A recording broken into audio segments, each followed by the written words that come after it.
He hadn't set foot in Red Hollow in 6 years. 6 years of silence, of cold mountain air, and the kind of loneliness that hollows a man out until he's mostly scar tissue and stubbornness. Gideon Vale told himself he came back for flour and rope and maybe a new pickaxe head. That was a lie, of course. The kind of man tells himself when the truth is too complicated to face before breakfast. But the moment he rode down that main street and saw what was happening outside Whitlock's Seamstress shop, he knew the mountain had been safer. If this story already has you hooked, hit that like button right now and drop the name of your city in the comments below. I want to see just how far this tale travels. Now settle in. This one's going to take a while. The mule's name was Patterson, and he had strong opinions about Red Hollow. He'd made those opinions clear approximately 4 miles outside of town, planting all 4 hooves in the frozen mud of the mountain road and refusing to move until Gideon dismounted and led him by the bridle like a stubborn child being walked into church. Gideon had tried reasoning, he'd tried cursing, he'd tried a gentle hand on the animal's thick neck and murmured something close to an apology, though he wasn't entirely sure what he was apologizing for. 6 years, he told the mule. We've been alone 6 years, it's just one afternoon. Patterson's left ear swiveled backward in open contempt.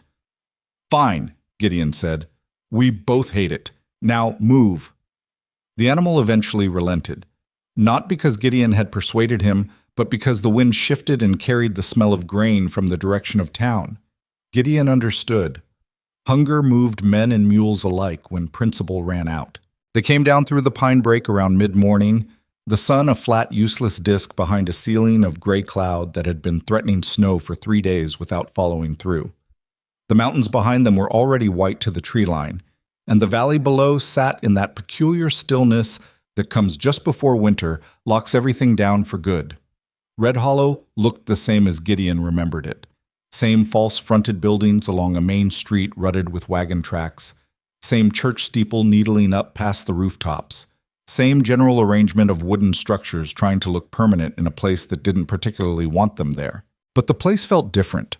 Or maybe he was different, and the town was just a mirror showing him something he didn't like. He guided Patterson through the gap in the fence that marked the edge of town proper and kept his hat down. He wasn't hiding, exactly.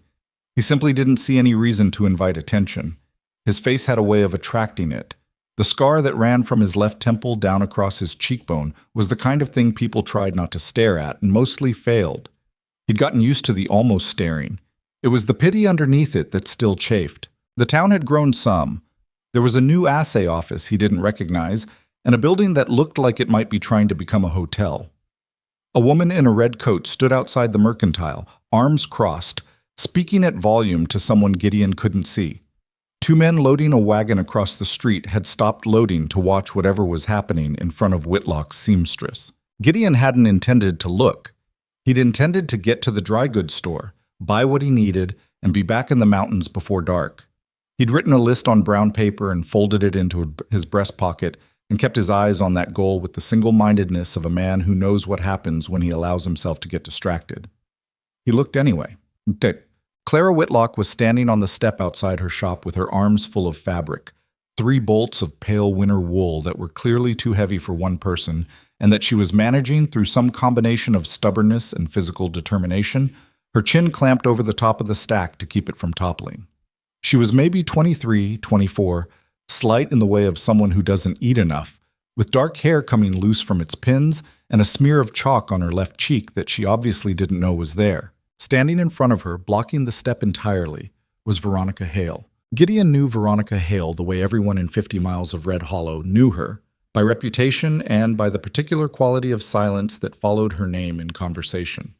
She owned the largest cattle operation in the valley, the Hale Ranch, which spread across the eastern approach like something that had decided to become geography. She was perhaps 40, handsome in a way that had clearly been calculated and maintained, dressed in traveling clothes that cost more than most people in Red Hollow made in a season. She had 2 men with her, not quite ranch hands, not quite anything else, just large and present in the way that served as reminder. The order was for Dove Gray, Veronica was saying, her voice carried easily. She wasn't trying to be loud, she simply had the kind of voice that expected to be heard. This is something between Dove Gray and the inside of a sheep. The fabric came in from Cheyenne on last week's freight, Clara said.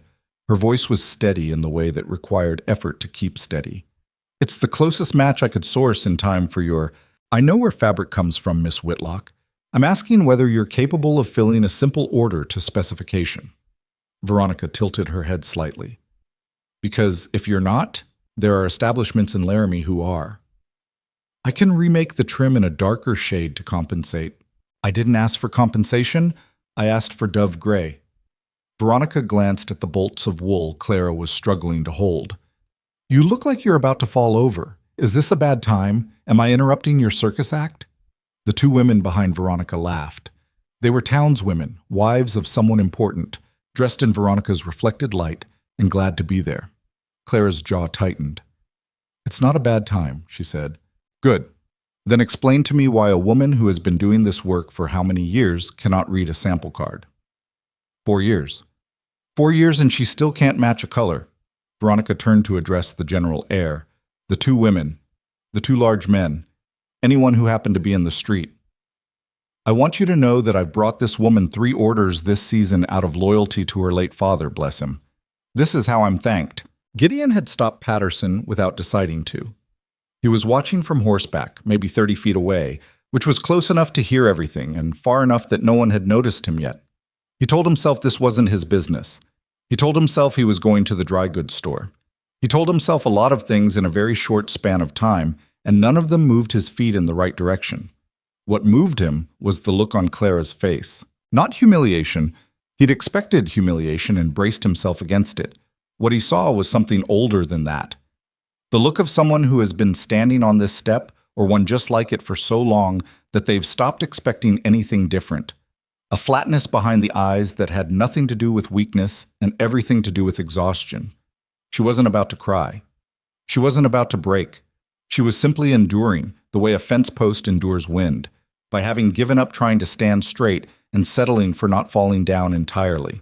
He swung off Patterson's back. He tied the mule to the nearest post. Patterson registered this development with the deep suspicion of an animal who has been through things, and walked across the street at a pace that wasn't hurried because he still hadn't fully decided what he was going to do. By the time he reached the step, he had decided. "Excuse me," he said. Veronica Hale turned. Her gaze traveled up from his boots to his coat to his face, and he watched her register the scar the way people always did, that fractional pause, and then she recomposed herself into something cold and curious. "I don't believe we've met," she said. "We haven't." He looked at Clara. "You want me to take those?" Clara blinked. "What?" "The fabric. You're going to drop it." No, I have it." "You don't have it. You're gripping it with your chin." He held out his arms. "I'll hold it while you have your conversation." There was a beat of startled silence. Then Clara, slowly and with the expression of someone unsure whether this was a kindness or a new kind of problem, transferred the bolts of wool into his arms. He took them without comment. They were heavier than they looked. Veronica's expression had shifted into something more attentive. "She has her conversation," she repeated. "That's what I said." "And who exactly are you?" "Gideon Vale." He let the name sit there, unadorned. "I've got a claim up in the Harrow Range. Haven't been down to town in a while." "I see." Veronica's eyes moved over him with the particular assessment of someone who is accustomed to calculating the worth of things quickly. "And you make a habit of inserting yourself into business arrangements that don't concern you?" "Not usually," he said, "but you were blocking the step." "I beg your pardon?" "The step. You're standing on it, and she was trying to use it, and now I'm standing in the street holding someone else's wool and having this conversation. So I suppose we've all made choices today." He looked at Veronica steadily. He wasn't trying to be aggressive. He genuinely wasn't. But he had spent 6 years alone in a mountain and had lost the habit of managing his directness. The fabric shade is close enough. Anyone with actual experience in this county knows that getting an exact match on a sample color from Eastern Supply is luck and not skill. She did her job. The silence that followed was the kind that has weight. One of the large men shifted his feet. The two townswomen exchanged a glance that telegraphed considerable social information between them. Veronica Hale did not move. "Mr. Vale," she said at last, and her voice had gone very quiet. "You've been away a long time." "I have." Long enough, it seems, to have forgotten how things work in Red Hollow. Maybe I never knew, he said. Or maybe I knew and went to the mountains on purpose. He was aware dimly that he was making an enemy. He was also aware that he'd possibly been building toward this since before he rode down from the mountain, that some part of him had been looking for the specific thing that would pull him back into the world and had found it on this step in front of this woman holding too much fabric. He didn't examine that thought closely. It was the kind of thought that required more self-awareness than he was comfortable with before noon. Veronica held his gaze for a long moment. Then she turned back to Clara. "I'll expect the trim remade in charcoal before Thursday," she said, as if the last 2 minutes hadn't happened. "If it isn't right, don't bother sending it at all." She turned and walked away. Her companions followed. One of the large men looked back at Gideon with an expression that communicated something unpleasant and specific, and Gideon looked back at him without expression until the man looked away. But she... Clara took her fabric back without speaking. She carried it through the shop door and Gideon held it open, and then she set everything down on the long cutting table and stood there with her hands flat on the wood, breathing. "You didn't have to do that," she said. "I know. She's going to be angry." She was already angry. I just gave her something new to be angry about. Clara turned and looked at him.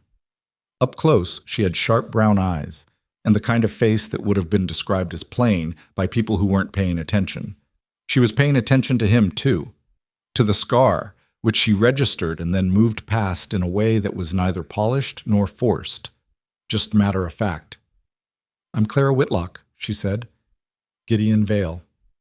"You said that already." She paused. "Did you mean it? About the fabric?" "Mean what? That it was close enough? Or were you just saying something to get her to stop?" He considered that for a moment. He looked at the bolts of fabric on the table. He wasn't an expert in fabric. He knew roughly nothing about dove gray as a category. "Both," he said, "but I don't think I was wrong." Something shifted in her face. Not quite a smile. More like the memory of one. "Can I offer you coffee?" she asked. It's chicory, mostly. I'm out of the real kind, but it's hot." "Sure," he said. "Thank you." The shop was small and organized with the intensity of someone managing too little space. Fabric samples hung along one wall on a wooden rail, arranged by color in a sequence that suggested Clara had strong feelings about the order of things. A dress form stood in the corner wearing a half-finished bodice, with pins still in it. The light came through 2 small windows, thin and winter gray, and a cast-iron stove in the back did its best against the cold and mostly succeeded. Clara moved around the space with the efficiency of someone who has lived and worked in the same small room long enough to stop thinking about the navigation. She poured from a pot on the stove and handed Gideon a mug, and didn't apologize for the chicory, which he appreciated. "How long have you had the claim?" she asked. 8 years total. Been working at 6. He held the mug in both hands. "It's decent ground. Silver mostly, some copper." "You come down often?" "No." She seemed to weigh that answer against something. "The Harrow Range is rough country in winter." "That's one of the things I like about it." "Most people would call that a reason to dislike it." "Most people and I disagree on a lot of things." She sat down on the stool at her cutting table and picked up a piece of charcoal and the fabric trim she'd apparently been working on before Veronica's arrival. Her hands moved with the automatic confidence of someone doing a thing they've done 10,000 times. "She's been like that with me for 2 years," she said. It wasn't a complaint exactly, more like she was stating the altitude of a mountain. Veronica Hale. I think she liked my father, before he died. After he died and I took over the shop, she took a different view." Clara's charcoal moved along the trim edge, marking where a seam would go. "She's not wrong that the fabric isn't a perfect match. She has a right to be disappointed. She doesn't have a right to embarrass you on the street. In Red Hollow, people with money have whatever rights they decide to have. That's not a law," Gideon said. "That's just something people let happen until someone decides to stop letting it." Clara looked up at him. "Is that why you're here? You've decided to stop letting things happen?" "I'm here for flour and rope," he said. "That's all." She studied him a moment longer, then returned to her marking. "Well, thank you for holding my fabric." "Any time. He'd meant it lightly, but she looked up again, and there was something in her expression, not the almost smile from before, but something more complicated and more tired, that made the word land differently than he'd intended. "Do you mean that?" she asked. "I said it, didn't I? People say things." "I know," he said. "That's not what I was doing." "What?" He bought his flour and his rope and his pickaxe head, and a few other things that accumulated the way things do when you've been alone long enough that a town's worth of goods starts to look like necessity. He kept running into people who recognized him, or who recognized the scar and worked backward from there. Most kept their distance. A few offered handshakes that were more cautious than warm. A man named Aldrich at the hardware store told him that the Harrow claims had been getting attention from outside interests lately. Eastern money, investors who'd been picking up mining rights across the territory. "What kind of investors?" Gideon asked. Aldrich's expression did something complicated. "The kind with lawyers," he said, and left it at that. The sky had gone the particular shade of iron that meant snow before nightfall. Gideon loaded Patterson and stood in the street for a moment doing the mathematics of time and weather. The mountain road would be ugly in snow. He had about 2 hours of usable light. If he left now, he could make the first camp before dark. He stood there anyway. He was thinking about Clara Whitlock's face on that step.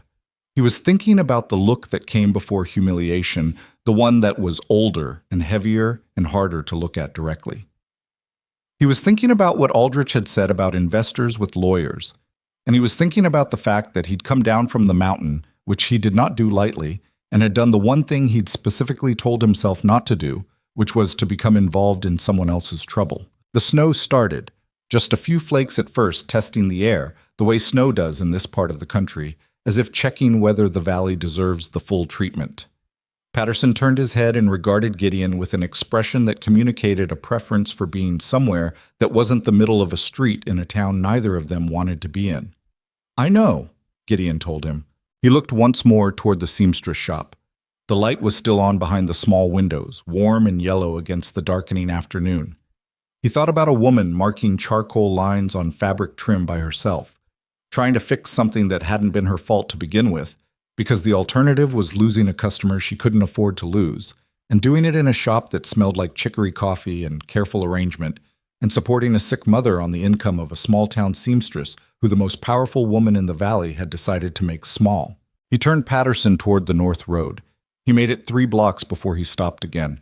"I hate this town," he told the mule, who had no sympathy to offer. He found a room at the new hotel. It wasn't quite finished being a hotel yet, but it had a bed and a stove, and the man at the desk, whose name was Tobias and who had the look of someone perpetually startled by his own life choices, accepted Gideon's coin without asking questions. He told himself he'd stayed because the snow was picking up and the mountain road wasn't worth the risk. That was partly true. The snow was real. The road was genuinely bad. In the morning, he went back to the dry goods store for a few things he'd decided he needed, though he couldn't, when pressed later, have told you exactly why he needed them that specific day rather than on the next supply run. He walked past Whitlock's seamstress on the way. The shop was open. Through the window, he could see Clara at her cutting table, working. She hadn't looked up. He kept walking. At the dry goods store, he overheard 2 men talking. He wasn't trying to eavesdrop. The store was small, and the men weren't being quiet. "Told her she's got until end of month," one of them said. He was a wide man with a mustache and the particular self-satisfaction of someone delivering bad news they don't mind delivering. "With interest, it's $240. "Whitlock's girl?" the other man said. "Debt's been sitting with the estate since August ran out. Old man borrowed against the shop before he died and didn't tell her." The mustached man shook his head in the manner of someone performing regret. "I don't see how she manages it. Shop doesn't do that kind of business, and her mother's been sick since spring." "What happens if she doesn't pay?" "Shop goes. House too, probably." Gideon set down the tin of tobacco he'd been looking at and paid for his goods and left. He stood outside in the snow and let the cold do its work on his face for a moment. $240. He had better than that in the strongbox under the floor of his camp shelter. Silver ore running steady all year, and he'd been spending almost nothing, which is what happens when the nearest town is a day's ride and you've got strong feelings about staying away from it. He told himself this wasn't his business.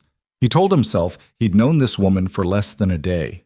He told himself he'd done the thing at the step, which was already more than he'd done for anyone in years, and that was enough.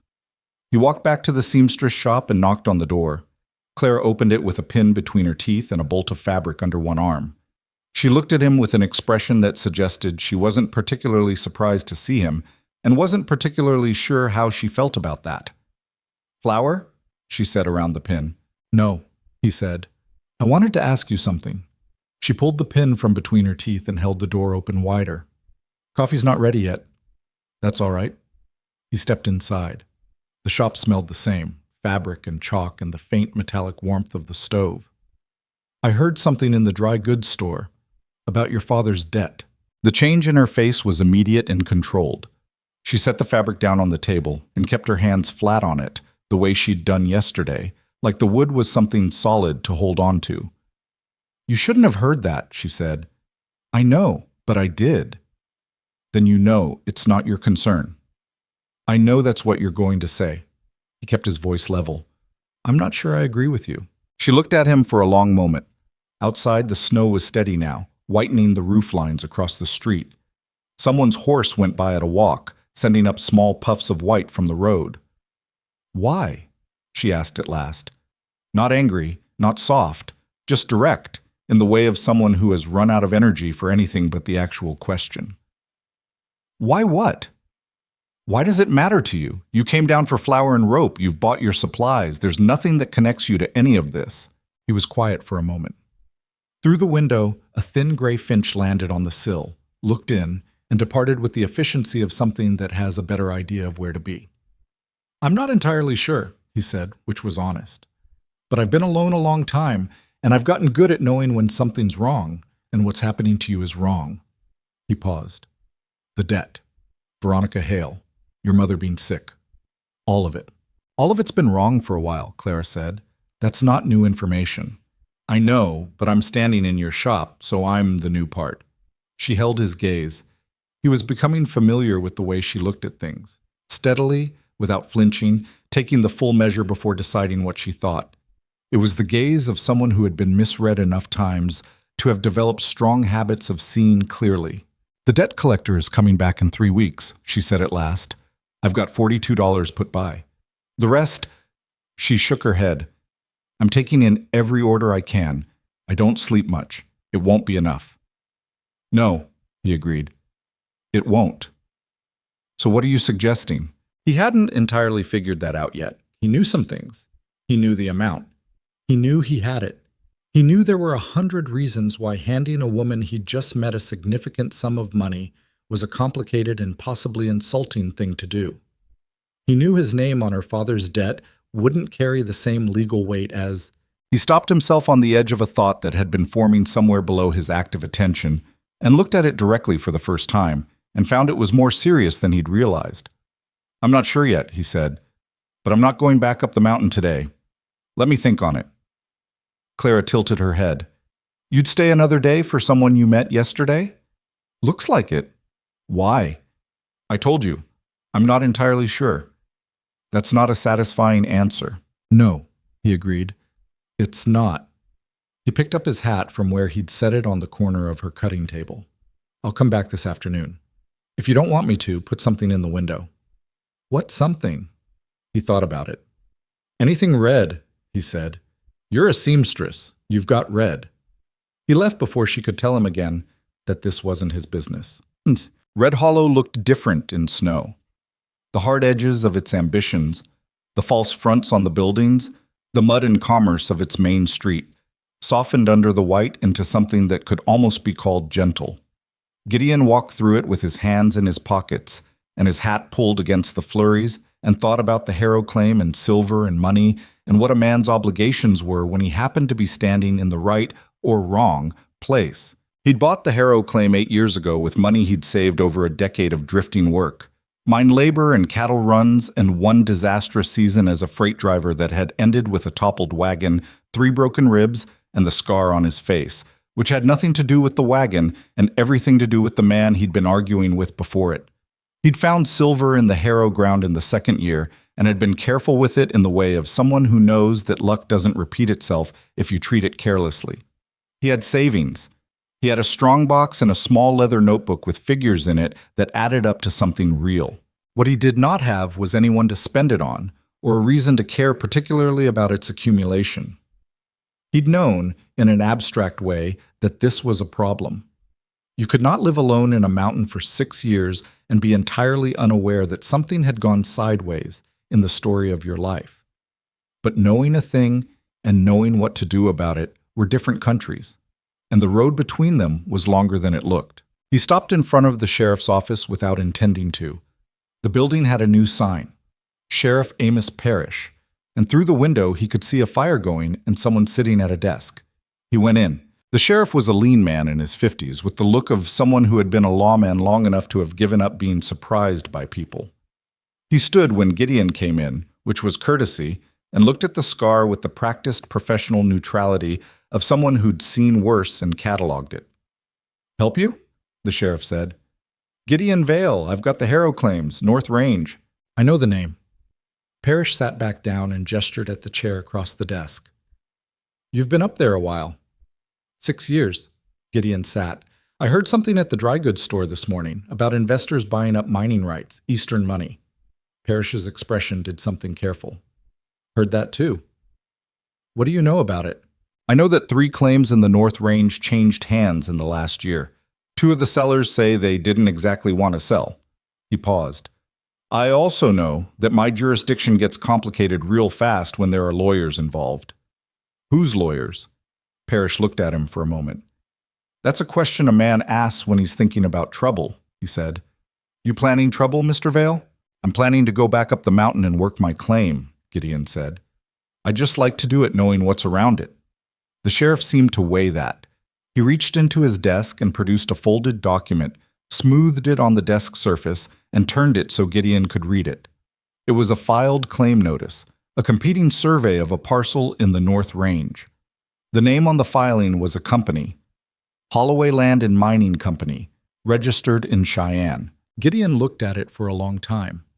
"That overlaps my boundary by about 300 feet. "I know." "That filing is wrong. My original survey is registered." "I know that too." Parrish refolded the document. "But Holloway's got a lawyer who says your survey's in error and has filed for review. That process takes time." "How much time?" "Enough," Parrish said. "For a man who's been alone 6 years and doesn't have a lawyer, or anyone to advocate for his position to find himself outside looking in." He held Gideon's gaze. "I'm not saying that's what's going to happen. I'm saying that's the play." Gideon stood up. "You know who's behind Holloway Land and Mining?" "I have suspicions," Parrish said carefully. "Suspicions aren't evidence." "Who would I talk to about evidence?" Parrish rubbed the side of his jaw. "You might start," he said, "by talking to anyone who's had dealings with the Hale Ranch in the last 2 years. Gideon went still for a moment. Then he picked up his hat from his knee and settled it on his head. "Thank you," he said. "I didn't say anything," Parrish said, and turned back to his paperwork. There was nothing in Clara's window. He knocked, and she opened the door, and she looked at him with an expression that had something new in it. Watchfulness, maybe, or calculation, the look of someone who has been thinking hard during the hours between. "Come in," she said. "Coffee's ready."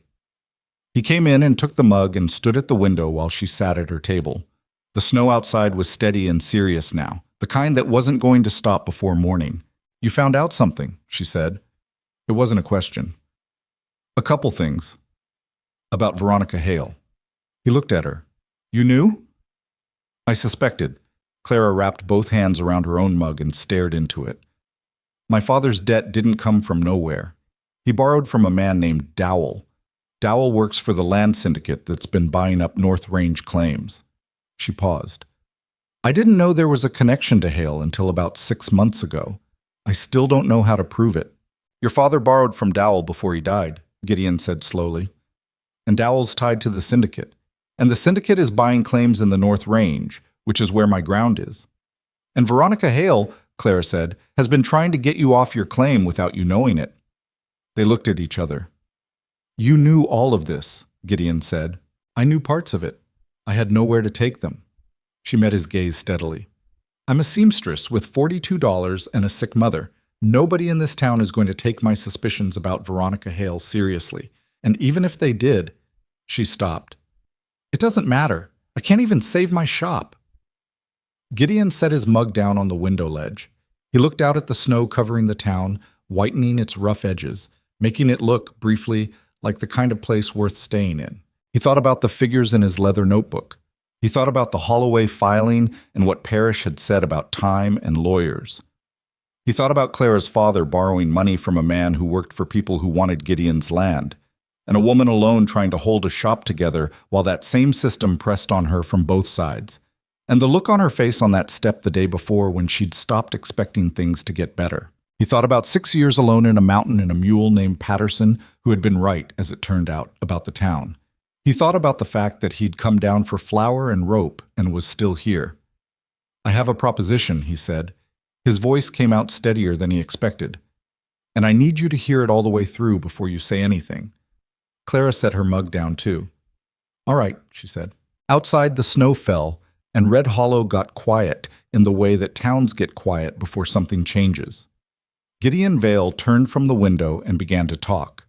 The proposition took him longer to say than he'd expected, partly because he kept stopping to make sure he was saying it right, and partly because Claire's expression kept shifting in ways he couldn't read, and it threw off his rhythm. He told her about the Holloway filing first, the competing survey, the 300-foot overlap, what Parrish had said about lawyers and time. He laid it out plainly, without drama, the way you tell a person something they need to know. Then he told her what he'd worked out sitting in the cold between the sheriff's office and her shop, the connection between Dowell and the syndicate and his claim and the fact that an isolated prospector with no legal representation and nobody to speak for him was exactly the kind of target that kind of operation preferred. Clara listened without interrupting. That alone put her ahead of most people he'd met. She wants your land, Clara said when he finished. She's been squeezing me because my father borrowed from her man. And she's been filing against your claim because she wants what's under it. She wasn't asking. She was setting it out in order, the way she organized her fabric swatches, by logic, by adjacency, by what followed from what. That's what it looks like. And separately, I owe $240 I don't have, and you've got a claim that's going to cost you legal fees you probably do have, but shouldn't have to spend alone. That's right. She looked at him. So what's the proposition? He'd rehearsed this, walking through the snow between the sheriff's office and here, and it had sounded reasonable in his head. Standing in front of her, it sounded like something a man says when he's run out of better ideas. Marriage, he said. A practical one. On paper and in town, so it's legal and public. You get the debt cleared. I'll pay Dowell what your father owed and get him out of your life. Your shop stays yours. Your mother stays in her house. He kept going before she could say anything. I get a legal partner with standing in town, someone who can speak for the claim when I'm on the mountain. And Veronica Hale has to deal with 2 people instead of 1, which is harder than dealing with 1, especially when those 2 people are starting to understand what she's been doing. The silence after that was the particular kind that has different things in it depending on which way it breaks. Clara was looking at him the way she'd looked at him on the step, fully, without flinching, taking her time. You don't know me, she said. I know enough. You know me one day. I know you stood on that step and didn't break, he said. I know you've been running this shop alone since your father died. I know you figured out most of what Veronica Hale was doing before I walked in here, and you'd been sitting on it with nowhere to take it. He paused. I know you made coffee out of mostly chicory and didn't apologize for it. Something moved in her face. That's not exactly a comprehensive character assessment. No. But I've been alone 6 years, and I've gotten good at reading what matters quickly. He leaned his forearms on the edge of her cutting table. I'm not asking you to trust me because I deserve it. I'm asking you to consider whether this arrangement is better than what you're currently facing. And what are you getting out of it? Her voice wasn't suspicious, exactly. More like someone checking the math. Legal standing. A witness. Someone who knows what I know. He was quiet for a moment. And maybe, I don't know, something other than the mountain. That last part came out more honest than he'd intended, and he saw her notice it. You'd pay $240, she said slowly, for a woman you met yesterday. I'd pay $240 to solve a problem that's connected to my problem, he said. And the woman happens to be someone I don't mind being in business with. Business, she repeated. That's what I said. She stood up and walked to the window. The snow was laying itself down seriously over the street outside, a couple of inches already, more to come. She stood with her arms crossed over her chest and looked out at it for a long time. My mother's name is Ruth, she said finally. She's been sick since May. The doctor says her lungs are weakening. She has good days and bad days. She paused. She'd have questions. I'd expect that.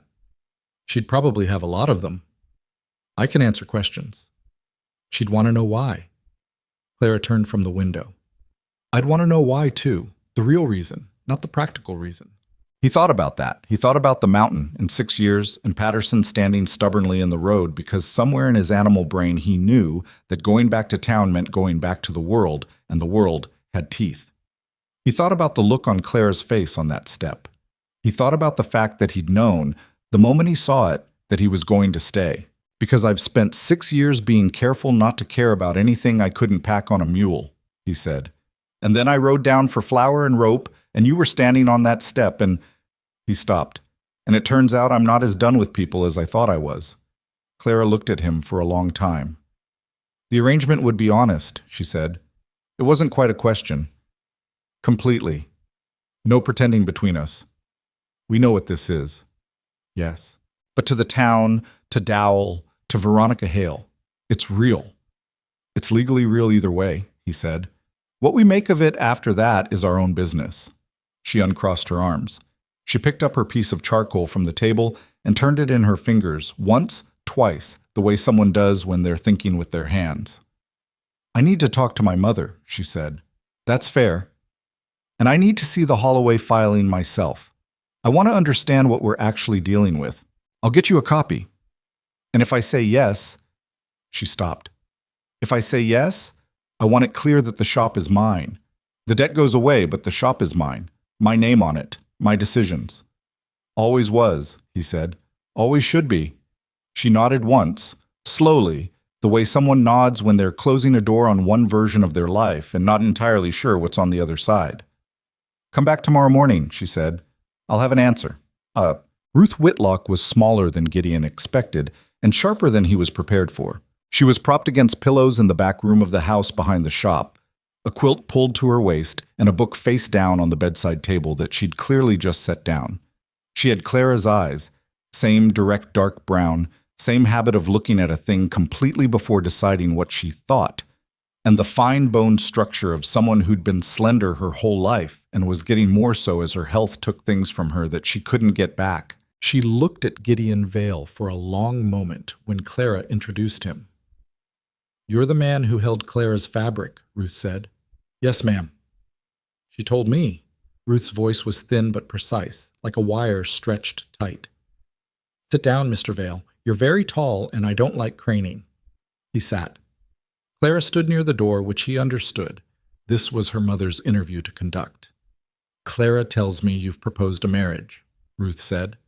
A practical one. That's right. Explain practical to me. Because in my experience, when someone uses practical to describe a marriage, they usually mean cold, and cold marriages make people miserable. I mean honest, Gideon said. We know what the arrangement is for. We're not pretending otherwise to each other. That seems more respectful than pretending we're something we're not. Ruth considered that. You'd pay Edgar's debt. Yes. And what do you want in return? I told Clara, legal standing. A partner in town who knows what I know about what Veronica Hale's been doing. And you expect nothing else from my daughter. No. Ruth's eyes narrowed slightly. You seem very certain about that. I'm certain about what I'm asking for, he said. The rest of it, he glanced at Clara briefly. The rest of it we'll figure out as we go. That's all anyone can really promise. Ruth looked at him for another long moment. Then she looked at Clara. Something passed between them that was wordless and complete, the way communication between mothers and daughters can be when they've been through enough together. You're an odd man, Mr. Vale, Ruth said. I've been told. Are you a patient one? He thought about 6 years on a mountain. Yes. he said. Clara has been invisible to this town for a long time, Ruth said. She's been mocked and overlooked, and that woman— She stopped herself, set her jaw. If you're asking her into something that will make it worse for her, I'd rather she stay poor and intact. I understand. I'm not sure you do. Ruth pulled the quilt straighter across her lap. She's not fragile. She's never been fragile. But there's a limit to what a person can absorb and still keep their shape. I don't know if she's reached it. I think she's close. She looked at him steadily. If you make an agreement with her, Mr. Vale, you keep it, whatever happens. Are we clear? We're clear, he said. Ruth leaned back against her pillows and closed her eyes briefly. When she opened them, something in her had made a decision. Clara, she said, I want coffee. The real kind, if we have it. We don't, Clara said. Then chicory. Mr. Vale, you'll stay for chicory. Thank you, Mrs. Whitlock. Ruth, she said, if you're going to be family, call me Ruth. The wedding happened 4 days later. It was not a ceremonious occasion. The justice of the peace was a man named Holcomb who smelled faintly of pipe tobacco and had the energy of someone who had been interrupted from something he'd been enjoying more. He conducted the proceedings in his office with Ruth present, seated in the one good chair they'd brought from the shop, and a woman named Delia Marsh as second witness. Delia being Clara's one actual friend in Red Hollow, a laundress of 40 with a dry wit and the kind of practical kindness that doesn't make a production of itself. Delia had looked at Gideon with comprehensive skepticism upon introduction and said, If you're marrying her for the shop doesn't make enough money to be worth marrying for. I know, Gideon said. I've seen the ledger. She showed you the ledger? I asked. Delia had looked at him for a moment, then at Clara, then back at him. All right, she said in a tone that didn't fully commit to anything. The ceremony itself was brief. Holcomb read the relevant language, Gideon and Clara said what they were supposed to say, and Holcomb signed the document with the efficiency of a man ready to get back to whatever he'd been doing. Ruth cried a little, which she did quietly and without comment, and Delia patted her hand. Afterward, they stood on the step outside Holcomb's office in the cold, the four of them, and Clara looked at the marriage certificate in her hands with an expression Gideon couldn't entirely read. Well, Delia said. Well, Clara agreed. Ruth said, I'd like to go home now. My back hurts. Gideon went to settle Patterson, who had been waiting at the post with the resigned expression of an animal accustomed to the inexplicable, and Clara walked her mother back toward the house. He watched them go, Clara with one hand under Ruth's elbow, and Ruth walking slowly but straight, and he stood there in the cold for a moment with the odd sensation of having done something that couldn't be undone. It wasn't a bad feeling. It was just large. Word moved through Red Hollow the way word always moves in small towns, faster than seems physically possible, and changed in the retelling. By evening, Gideon had heard 3 versions of his own wedding, none of them accurate. By the following morning, he'd been told by the man at the hotel desk that Veronica Hale had been informed the previous night. He'd expected anger. What he hadn't expected was how quickly it would become visible. 2 days after the wedding, a man named Croft came into the seamstress shop while Clara was alone. He was one of Veronica's large men, the one who'd looked back at Gideon on the street, and he came in under the pretense of inquiring about a repair to a coat. He stayed for 20 minutes. Clara told Gideon about it that evening with the careful neutrality of someone describing a thing they don't want to give too much weight to. He didn't threaten me directly, she said. He was very polite. He wanted to know if the shop was doing well. He wanted to know if I was happy with my new circumstances. She paused. He knocked over a jar of buttons on his way out, said it was an accident. Was it? No. Gideon had been quiet for a moment. They were in the shop. They'd been spending most evenings there, in the habit of people who are still working out how to share space without making it strange. He was good with his hands in the rough way of a man who fixes his own equipment, and he'd been repairing the loose hinge on the shop door, which had been sticking since Clara could remember. I'll talk to Parrish, he said. And say what? A man knocked over my buttons? And say that Veronica Hale is sending men to my wife's place of business to deliver unspoken messages. He kept his voice even. It goes on record, even if he can't act on it yet. It builds a picture. Clara watched him work on the hinge for a moment. You think in terms of record keeping, she said. 6 years alone with a strong box and a claims registry teaches you to. She handed him the screwdriver he was reaching for before he had to ask. She's going to push harder, Clara said. Whatever you did by marrying me, and I know it was partly about the land, it made her angry in a personal way, not just a business way. I know. She's used to people doing what she expects them to do. I figured. Gideon. She waited until he looked up. I want to be useful, not just the person you're protecting. I want to understand the full picture, everything about the Holloway filing, the other claims, all of it. I know you do. Don't manage me. I'm not managing you. I'm saying... He sat back on his heels. I know you want to understand it. I'm planning on telling you everything. We agreed on honest. Then start now. He did.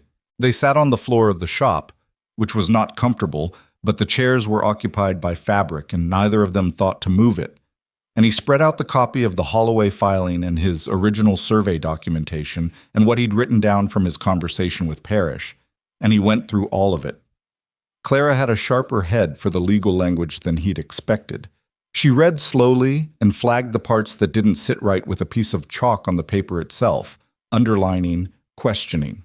This survey date, she said, pointing, it's dated 3 months before the original Holloway company registration. How do you file a survey under a company name before the company exists?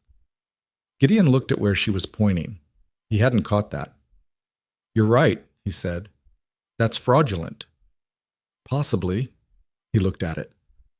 At minimum, it's sloppy, but a good lawyer could make something of it. Do you have a good lawyer? Not yet. You need one. I know. The closest one I trust is in Laramie, Claire said. Her name is Frances Adler. She's handled some of the mining claim disputes up in Carbon County. She's not cheap. Gideon looked at her. You know a mining claims lawyer. My father talked to her once before he died. He was worried about something. I didn't know what at the time. Clara's voice was careful and steady.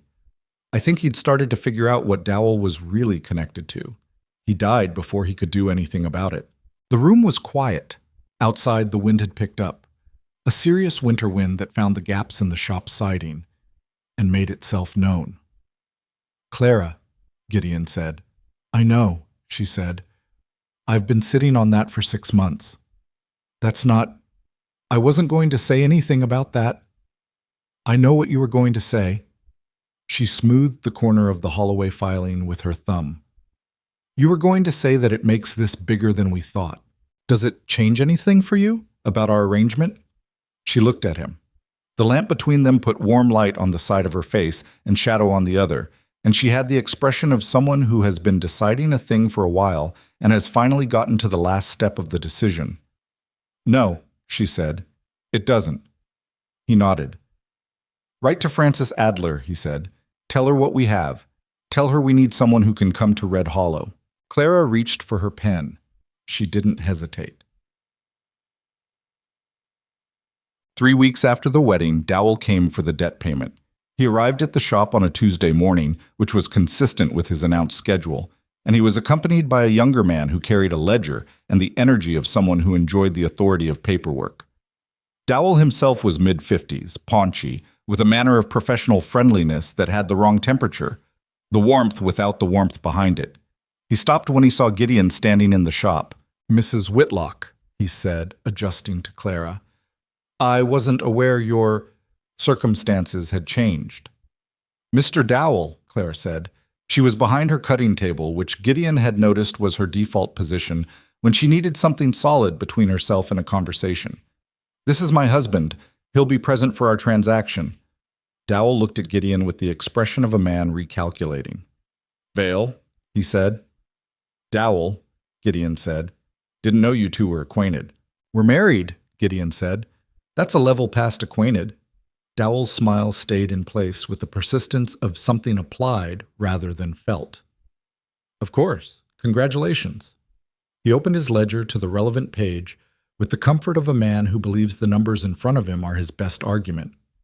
The amount outstanding on the late Mr. Whitlock's note, with accumulated interest at the agreed rate, comes to $243 and $240, Gideon said.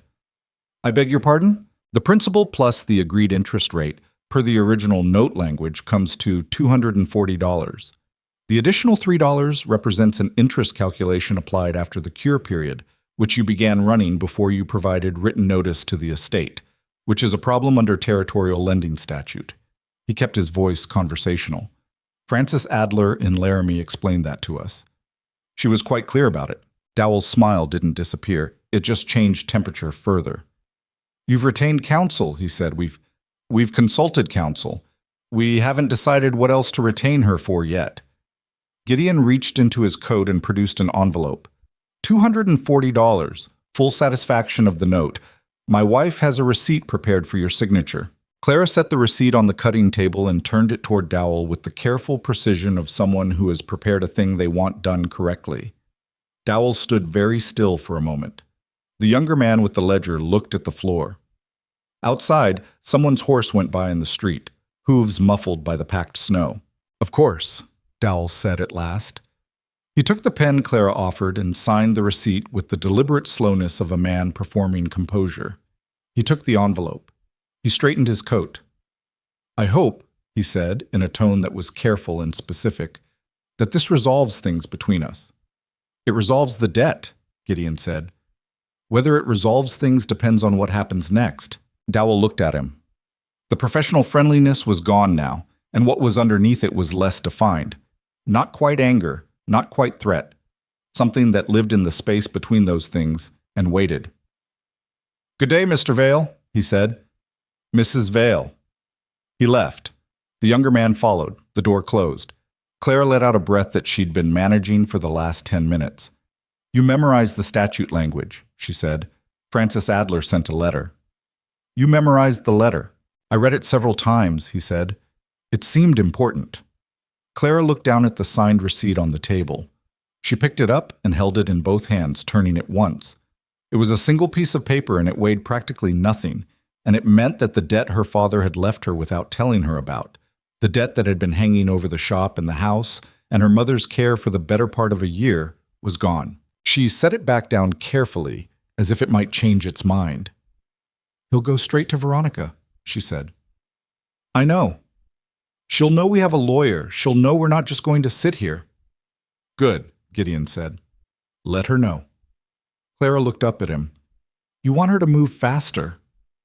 "I want to know what she does when she's pushed. People show you who they are when they're pushed." She thought about that. She thought about Veronica Hale standing on the step with her polished composure and her certainty that the world arranged itself around her preferences. She thought about what a woman like that did when the arrangement stopped holding. "She'll come at the land," Clara said. "The Holloway filing's already there. She'll push it forward." "Yes. And she'll come at us personally." "Probably." "Are you ready for that?" He considered. He was a man who'd spent 6 years being ready for weather and rock slides and the occasional bear and not much else. He'd been good at that kind of readiness. This was different. "I don't know," he said, which was honest. "Are you?" Clara picked up her charcoal. She looked at the fabric spread across her table. The charcoal-trimmed piece she'd been working when Dowell knocked, the piece that was going to make Veronica Hale's order exactly right despite everything. She looked at it for a moment. Then she set the charcoal down and left the trim where it was. "She's not getting this order," Clara said. "No." Clara went to the stove and poured 2 mugs of the chicory coffee. She handed one to Gideon. "Write to Frances Adler. Tell her to come." He took the mug. Outside, the winter settled over Red Hollow like a hand pressing down, and in the back room of a house behind a seamstress shop, Ruth Whitlock slept better than she had in months, though she couldn't have said exactly why. Frances Adler arrived on the Thursday freight wagon from Laramie, which was late by half a day due to a drifted road above the Valley Pass, and she arrived irritated about it in the specific way of someone who considers time a resource not to be wasted by weather. She was perhaps 50, compact and direct, with gray-streaked hair pinned back without ceremony and a coat that had clearly been chosen for warmth rather than impression. She carried a leather satchel that looked like it had been to court in several territories and remembered all of them. Gideon met her at the freight office, and she shook his hand the way men shook hands, once firm, done, and said, "Show me the filing first. I want to see it before I see anything else." He showed her. They sat in the back room of the seamstress shop. Clara had cleared the cutting table and set out the documents in the order Gideon had organized them, which Francis approved of with a nod. And Francis read everything without speaking for 20 minutes, while Clara made chicory coffee and Gideon stood at the window watching the street. The survey date discrepancy Clara found, Francis said finally, without looking up. That's your best immediate tool. It doesn't invalidate the whole filing, but it creates grounds for a formal challenge that buys time and puts Holloway on the defensive. She turned a page. What I'm more interested in is this. She set her finger on a section of the Holloway registration that Gideon hadn't focused on, the list of principals behind the company. 2 of these names I've seen before, one in a Carbon County dispute that went sideways, one in a property transfer in Albany County that had the smell of fraud about it, but nothing we could prove. Connected to Hale, Clara asked. Not directly on paper, never directly on paper with operations like this. Francis looked up. Tell me about Dowell. Clara told her. Francis listened with the focused stillness of someone filing everything they hear. He's a collector, Francis said, not a principal. He works for whoever holds the paper, and whoever holds the paper works for Holloway. And Holloway, she tapped the document. Holloway is a shell. There's a real operation behind it, and it takes money and time to prove what that operation is. She looked at Gideon. You have money. Some. You have time. He thought about the mountain. The claim had been running steady, but he hadn't been up there in almost a month. Every week in Red Hollow was a week the silver wasn't being worked. I have enough, he said. Then here's what I can do. Francis leaned back in her chair, which creaked under the shift. I file a formal challenge to the Holloway survey on the date discrepancy grounds. That triggers a territorial review process and freezes any further action on the competing claim while the review is pending. It won't resolve the underlying issue, but it stops the bleeding. She paused. Simultaneously, I begin pulling records. Holloway's registration history, their other filings in the territory, the chain of money behind them. It takes time, but it builds a case that's harder to dismiss than a single claim dispute. And Veronica Hale, Clara said. Francis looked at her. What makes you certain she's the principal? I'm not certain, Clara said. I have a pattern. Tell me the pattern, Clara told her.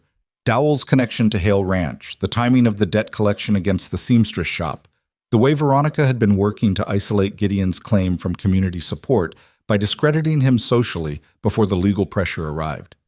She'd been working it out for weeks, writing it down in a small notebook she kept in the shop's desk drawer, the way she tracked orders, by date, by sequence, by what followed from what. Francis listened to all of it. When Clara finished, the lawyer was quiet for a moment. You've been building a timeline, Francis said. Yes. Good. Don't stop. Francis closed her satchel. I'll file the challenge by end of week. In the meantime, be careful, both of you. Operations like this don't stay polite when they feel the ground shifting. She was right about that. They found out how right within the week. It started with the water. The creek that fed the lower edge of Gideon's claim ran down through a draw and across a corner of Hale Ranch land before it hit the valley floor.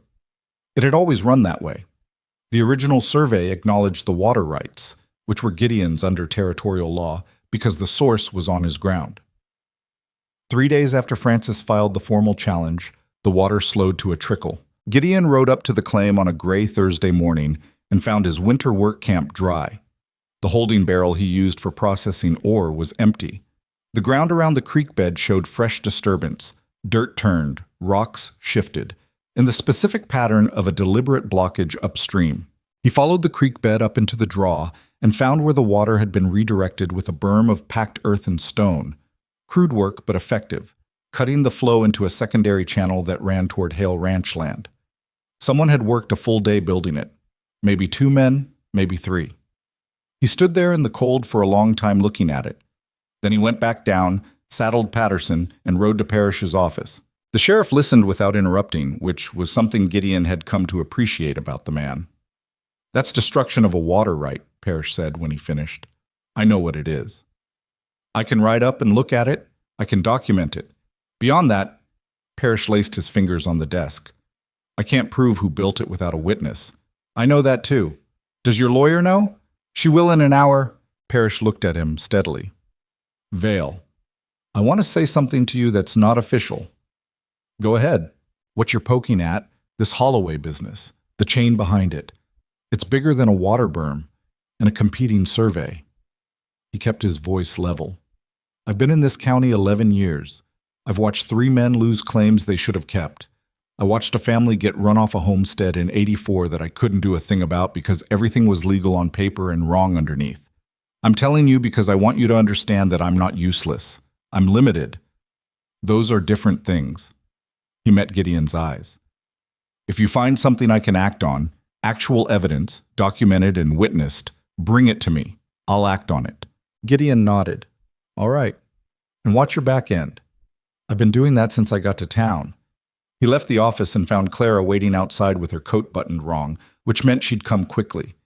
She'd been at the mercantile buying thread when the man from the freight office had told her Gideon's horse was at the sheriff's. The water, she said. How did you know? I didn't, I guessed. She fell into step beside him. She's going to keep going. Yes. So what do? We document everything. And then he stopped walking. He stood in the middle of the street and looked down the length of it, at the town that had been letting things happen for long enough that it had stopped noticing.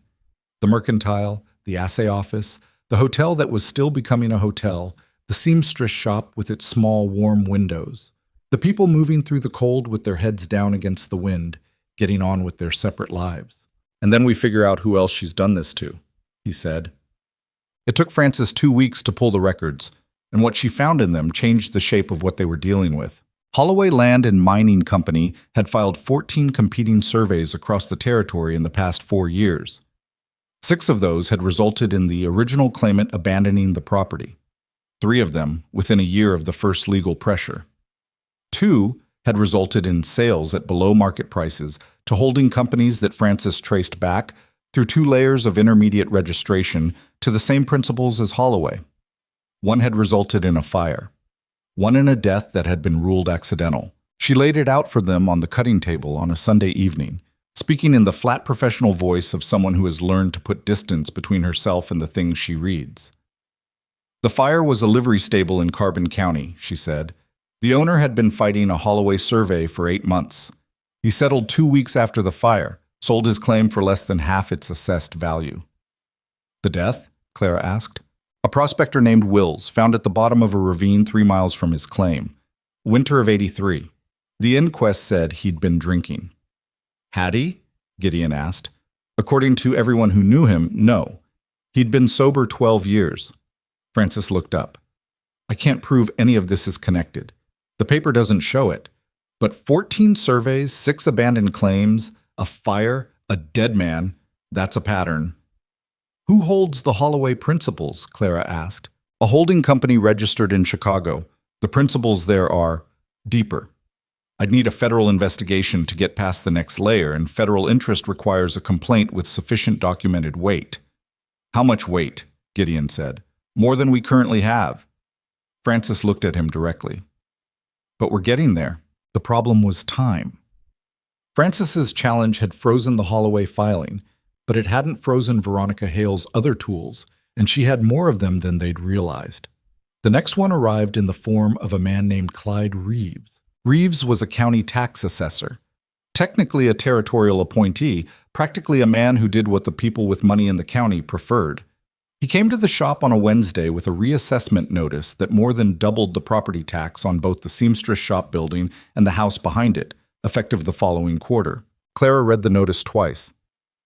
Then she looked at Reeves with a steadiness that Gideon, standing in the back of the room, recognized as the same steadiness she'd had on the step, older than the moment, built from a long time of not being allowed to fall apart. On what basis? She asked. Reeves had a prepared explanation about comparable properties and market adjustments and the county's obligations under the new territorial assessment guidelines. It was delivered with the confident fluency of a man who has memorized a justification without having to believe it. Mr. Reeves, Clara said when he finished, the building on the east side of the street, the Halverson Dry Goods, is a larger property than mine and has been operating for 12 years. What is its assessed value under the new guidelines? Reeves paused. I don't have that information with me. The Morrison Hardware, 2 lots north, what's its new assessment? I'd have to check. The hotel being built across from the freight office. That's a larger footprint than both of those combined. What's its quarterly tax obligation under the new guidelines? Clara set the notice on the table between them. Because if the comparable properties in this street didn't receive equivalent adjustments, then this isn't a market assessment. It's a targeted penalty. The quality of the silence that followed told Gideon everything about whether Reeves had actually looked at the comparable properties. "I'll need to review the figures," Reeves said. "Please do," Clara said, "and bring them when you come back. We'll want to see them." After he left, Clara sat down in her chair and put her hands flat on the table and breathed for a moment. "She's trying to run us out on costs," she said. "If we can't afford the taxes, we lose the properties," Gideon said. "Even if we win on the Holloway challenge, the land claim doesn't help us if the shop and the house are gone." "Can we afford the new assessment?" He'd been doing the math since Reeves walked in. "For 1/4, yes. 2, maybe. Not indefinitely." Clara picked up her pen. "I'll write to Frances." "Already planned to." She looked up at him. "She's not going to stop at one thing at a time." "No," he said. "She's going to pile it. The water, the assessment, the Holloway filing. She wants us busy managing problems so we don't have time to build a case." He'd been thinking the same thing. It was a smart play, actually. Overwhelming rather than decisive. Pressure distributed across enough fronts that a person spent all their energy just staying upright. He'd seen it used on a mining camp once, by a man who wanted the camp's water rights and was too careful to be direct about it. The camp had given up inside 6 months. "Then we don't split our attention," he said. "Frances handles the legal challenges. We focus on the records." "The pattern," Clara said. "The people," he corrected. "The records show what happened. The people show why it matters. If we can find the others, the ones who sold, the ones who were run off, and if they'll talk—" "Some of them won't," Clara said. "People who've been scared badly enough don't come back." "Some will," he said. "People who've been sitting on something for years and never had anyone to hand it to."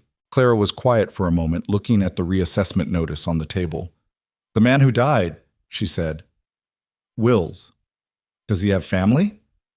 "I don't know. Frances might." "Find out." 2 nights later, someone threw a rock through the shop window. It happened at 2 a.m. Clara heard the glass go and was on her feet and into the shop before the sound had fully resolved, which told Gideon something about the quality of her sleep these days. By the time he reached the front room, she was standing in the dark with cold air flooding through the broken window and glass across the floor, and a stone the size of a fist sitting in the middle of the room. There was paper wrapped around the stone, held with twine. Clara picked it up before he could. She unwrapped it and held it toward the faint light from the street. He read it over her shoulder. It said, "Leave while you still decide to." The handwriting was deliberately ugly. Someone writing with their offhand or trying to look like someone who didn't write well. The paper was ordinary. There was nothing identifiable about any of it. Clara folded it once and set it on the cutting table. "I'll board the window tonight," Gideon said. "I know. Paris should see this. In the morning." She looked at the stone on the floor. Something was moving in her face. Not fear, or not only fear, but a kind of anger that had been accumulating for a while and was getting close to the point where it had to go somewhere. "She had someone throw a rock at my shop in the middle of the night." "Yes." "While my mother is sleeping 40 feet away." "Yes." Clara looked at him. The cold coming through the broken window moved her hair slightly, and the faint light from the street made her look both tired and absolutely clear-eyed. And he thought in that moment that she was one of the least breakable people he'd ever met, not because she was hard, but because whatever she was made of had been tested enough times to know it held. "I want to talk to the families," she said, "the ones Frances found. Every person Holloway ran off. I want to go to them. Some of them are far." "I know. I want to go anyway." She looked at the broken window. "She threw a rock at my window because she thinks it will make us smaller. I want to make sure she understands the math on that is wrong." He went and got the boards from behind the shop. It was Delia Marsh who first told them about Owen Greer. Delia brought it up on a Friday afternoon. She'd come to drop off a curtain she'd laundered for Clara, which was the kind of errand that in Red Hollow served as occasion for conversation, and mentioned, in the careful way she mentioned things she'd been turning over, that Owen Greer had been drinking harder than usual. "Who is he?" Gideon asked. Used to own the feed operation north of town, Delia said. Good business for years. Sold it 18 months ago at a loss for reasons he's never explained to anyone's satisfaction. She looked at her coffee. He was prosperous before the sale. He's not prosperous now. He looks like a man who did something he hates himself for and can't stop remembering it. Gideon and Clara exchanged a look. Does he talk to people? Clara asked. He talks to me, Delia said. I've been laundering his shirt since his wife left. A man tells his laundress things he doesn't tell anyone else because he figures she already knows the worst of him from his callers. She paused. He mentioned once, this was months ago, that he'd been shown paperwork he didn't fully understand before he signed it, that he'd had a lawyer recommended to him, and the lawyer hadn't been working for him the way he thought. Whose lawyer? Gideon asked. Delia looked at him steadily. He didn't say, but he said the man who introduced him to the lawyer wore a Hale Ranch brand on his belt buckle. The shop was very quiet. Can you ask him if he'd be willing to talk to us? Clara said. I already did, Delia said. He said probably not.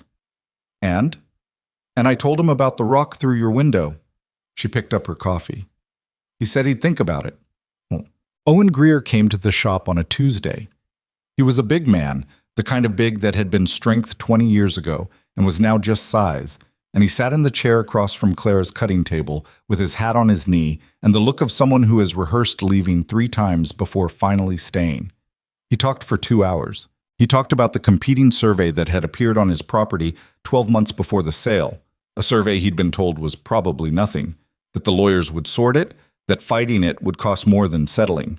He talked about the lawyer who'd been recommended to him by a man who worked Hale Ranch, the lawyer who had advised him to accept Holloway's offer because contesting it would take years and the outcome wasn't certain.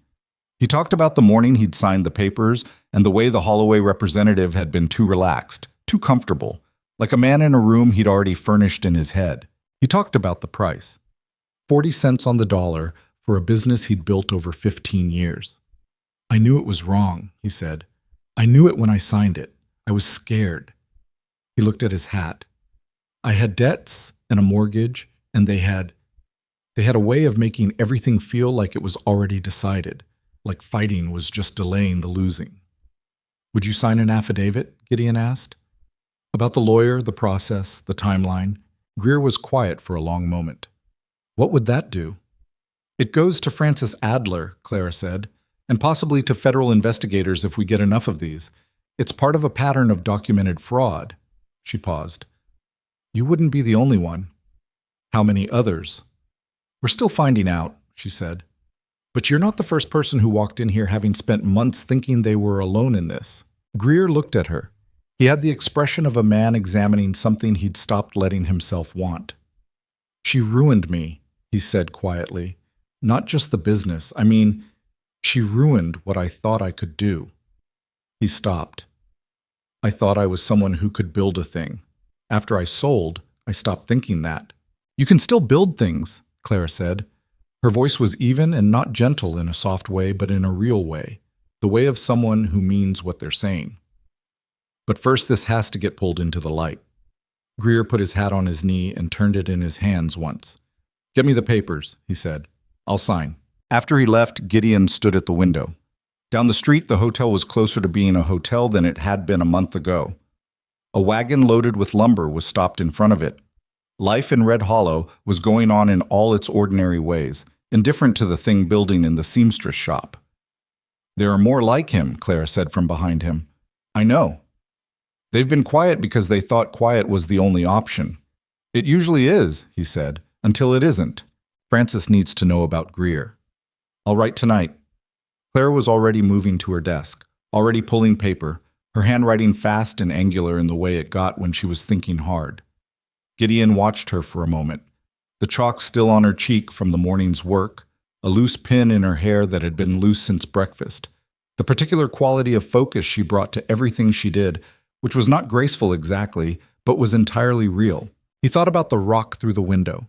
He thought about Veronica Hale sitting somewhere in her large house on her large ranch, calculating. He thought about all the things that operation had ground down over the years. Businesses, families, men like Greer who'd stopped believing in their own capacity to build. He thought that she had made a mistake with Clara. People who are used to grinding things down get calibrated to a certain kind of resistance, and when they encounter something different, not harder exactly, but differently constructed, built from a different material entirely, they don't always recognize it until it's too late to adjust. "Clara," he said. She looked up from her writing. "We need to call a meeting," he said. "Not just Greer, all of them. Everyone Francis has found, everyone Delia knows, everyone Parrish can't act on, but we can." He paused. "Veronica Hale has been running this operation one person at a time, in private, where nobody can see the whole shape of it. We need to change the shape." Clara set her pen down. "A public meeting," she said. "Public enough that she can't make it disappear afterward. Public enough that people see each other and know they're not alone." "She'll try to stop it." "She'll try," he agreed. "She might succeed." "She might," he said. "But she didn't succeed with you on that step. She didn't succeed with Greer tonight. She didn't succeed with the rock." He looked at his wife across the room. And she was his wife, whatever else she was, which was turning out to be quite a lot, and said, "I think she's been used to succeeding for so long, she's forgotten to plan for what happens when she doesn't." Clara looked at him for a moment. Then she picked up her pen and kept writing. Outside, the wind moved through Red Hollow, cold and indifferent, and under the frozen ground, the whole valley waited for spring like a held breath, patient and not quite spent. The meeting was set for a Saturday, which gave them 9 days. 9 days to find this people, convince them, and hold the thing together against whatever Veronica Hale would do when she found out. And she would find out, because she always found out. Red Hollow was not a town that kept secrets from the people who paid attention to its business, and Veronica had been paying that kind of attention for years. Gideon handled the logistics. Francis drafted a formal notice of community assembly. Neutral language, nothing that named names, just a call for anyone with concerns about land transactions and property assessments in the county to attend an open meeting at the Oddfellows Hall on Saturday evening. They posted 6 copies around town, which was enough to be seen and not so many as to look desperate. Clara handled the people. She was better at it than either of them had anticipated. She went door to door in the way she'd gone about everything else, directly, without performance, with the particular quality of presence that came from someone who wasn't trying to sell anything and wasn't pretending the situation was smaller than it was. She sat in kitchens and on cold porches and in the backs of businesses, and she listened first, every time, before she said a word about Saturday. The widow of the prospector Wills lived 12 miles outside Red Hollow, in a house that had gotten smaller since her husband died, the way houses do when the person who kept them going is gone.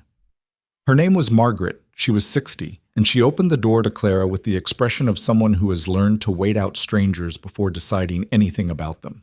Clara sat with her for an hour. She drank bad coffee and listened to Margaret talk about her husband. Not the death, not the inquest, but the man himself. The way he'd worked, the way he'd cared about the claim not for the money, but because he'd found the ground himself, and it was his in the way that things are yours when you've given yourself to them. She listened until Margaret had said the part she needed to say, and then she said quietly and without pressure what Saturday was for. Margaret was quiet for a long time. "They said he'd been drinking," she said. "I know what they said," Clara said. "He hadn't touched a bottle in 12 years. I would have known." "I know." "Nobody believed me." Margaret looked at her hands. His brother tried to ask questions. The inquest was done in 2 days, and nobody asked the questions that needed asking. "We have a lawyer," Clara said. "A good one. And we have documentation of a pattern. Other people, other properties, the same operation. What happened to your husband fits that pattern. Will it matter? Now, after all this time." "I don't know for certain," Clara said, which was the honest answer and which Margaret seemed to recognize as such because she looked up. "But it matters to us, and I think it matters to him, what he found, what he built, what was taken. It should be on record, even if it's late." Margaret looked out her small window at the frozen yard. "I have the letters he wrote me," she said slowly, "while he was working the claim. He wrote about a man who'd come up there twice, asking questions, offering money. He didn't like the man. He wrote that down." She paused. "I kept everything he ever wrote me." "Those letters," Clara said carefully, "could be evidence." Margaret stood up and went to a box in the back of the room and came back with a bundle of envelopes tied with kitchen twine worn at the edges handled many times. She held it for a moment before she set it on the table between them. "You'll bring them back," she said.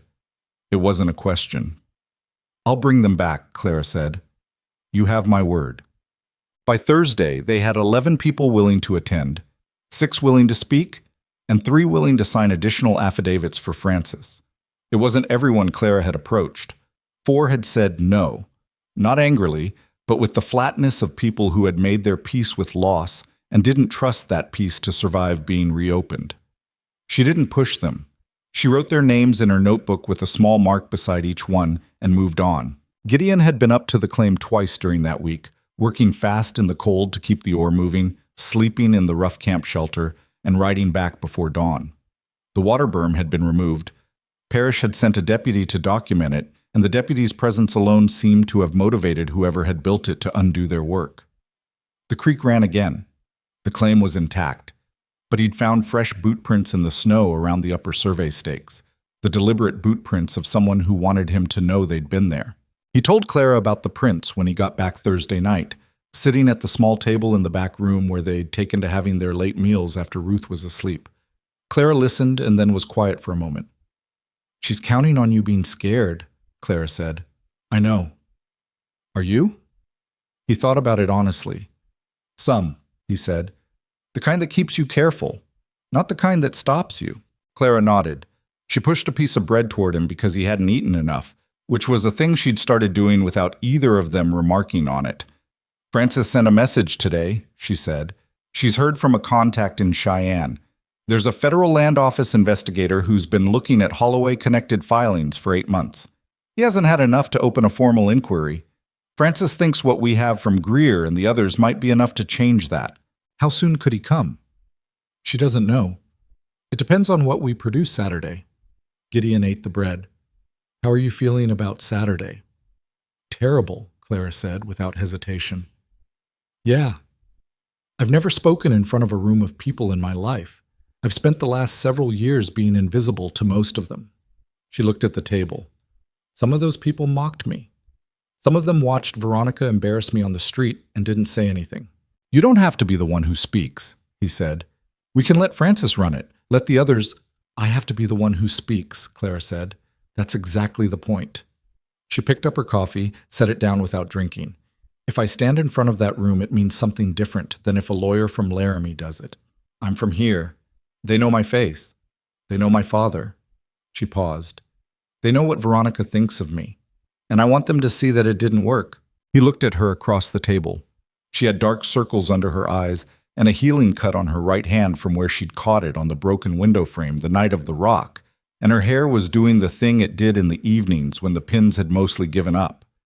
She looked tired and specific, the way real people look rather than the way people look in stories. "You'll be fine," he said. "You don't know that." "No," he agreed, "but I know you." She looked at him for a moment with an expression he was learning to recognize, the one that happened when something landed differently than she'd expected, and she wasn't sure what to do with it. "We should sleep," she said. "Probably." Neither of them moved immediately. Friday arrived with the news that Veronica Hale had sent a message to the owner of the Oddfellows Hall.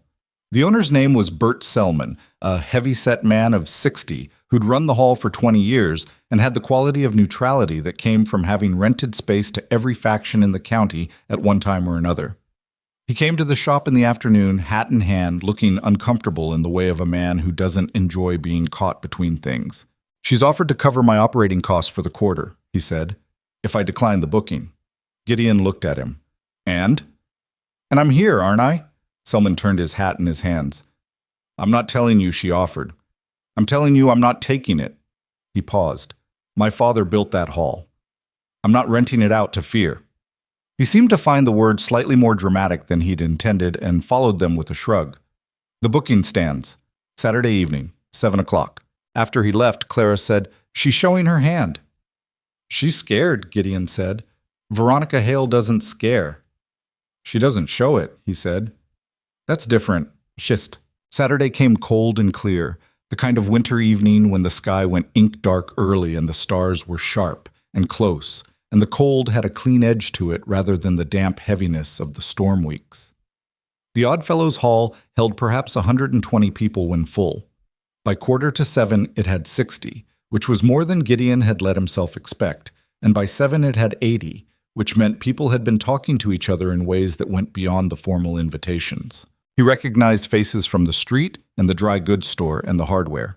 He recognized people he'd never met who had the look of people who'd come a distance. Owen Greer sat in the third row with his hat on his knee and the expression of a man who is committed to something and is not entirely sure of his courage, but is here anyway. Delia Marsh sat beside Ruth's chair. Ruth had insisted on attending and had been immovable on the subject, so they'd brought her chair from the house and set it near the side wall where the warmth from the stove was best. Margaret Wills sat in the back row with her bundle of letters in her lap. Parrish was there, in the back corner, not in an official capacity, and clearly not trying to look like he was. Frances opened the meeting with the kind of calm, procedural authority that courtrooms produce. She explained the purpose, the legal context of the Holloway challenge, the nature of the documentation they'd assembled. She used plain language. She was not performing. Several people in the room wrote things down. Then she turned it over to Clara. The room went quiet in the particular way that a room goes quiet when someone stands up who wasn't expected to matter. Clara stood at the front of the hall in her good dress, the gray wool one she'd made herself 3 years ago that still fit well, with the charcoal trim that was not quite dove gray and had nothing to do with Veronica Hale's order anymore. She had her notebook in her hands and she'd written notes in it, but she didn't look at them. She looked at the room. "My name is Clara Vale," she said, and her voice was steady. Not the managed steadiness of her shop, the kind that required maintenance, but something underneath that, the kind that doesn't require maintenance because it's structural. "Some of you know me as Clara Whitlock. I've run the Seamstress shop on the main street for 4 years. Before that, my father ran it for 20. She paused. "Most of you probably think of me, if you think of me at all, as the woman Veronica Hale likes to embarrass." A few people shifted in their seats. One man looked at the floor. "I'm not saying that to make anyone feel bad," she said. "I'm saying it because I want you to understand that I know what this town has thought of me.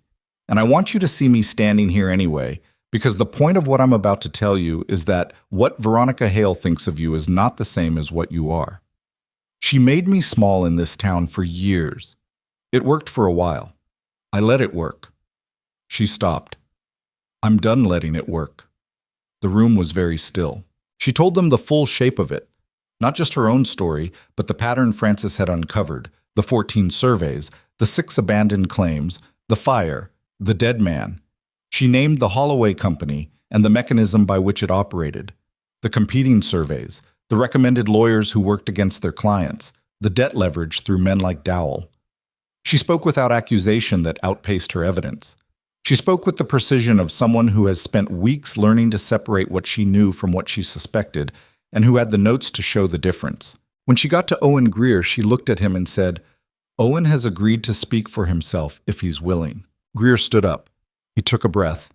He spoke for 4 minutes in the halting, determined way of a man dragging something into the open that has been sitting in the dark for a long time. He said he'd been recommended a lawyer by a Hale Ranch employee.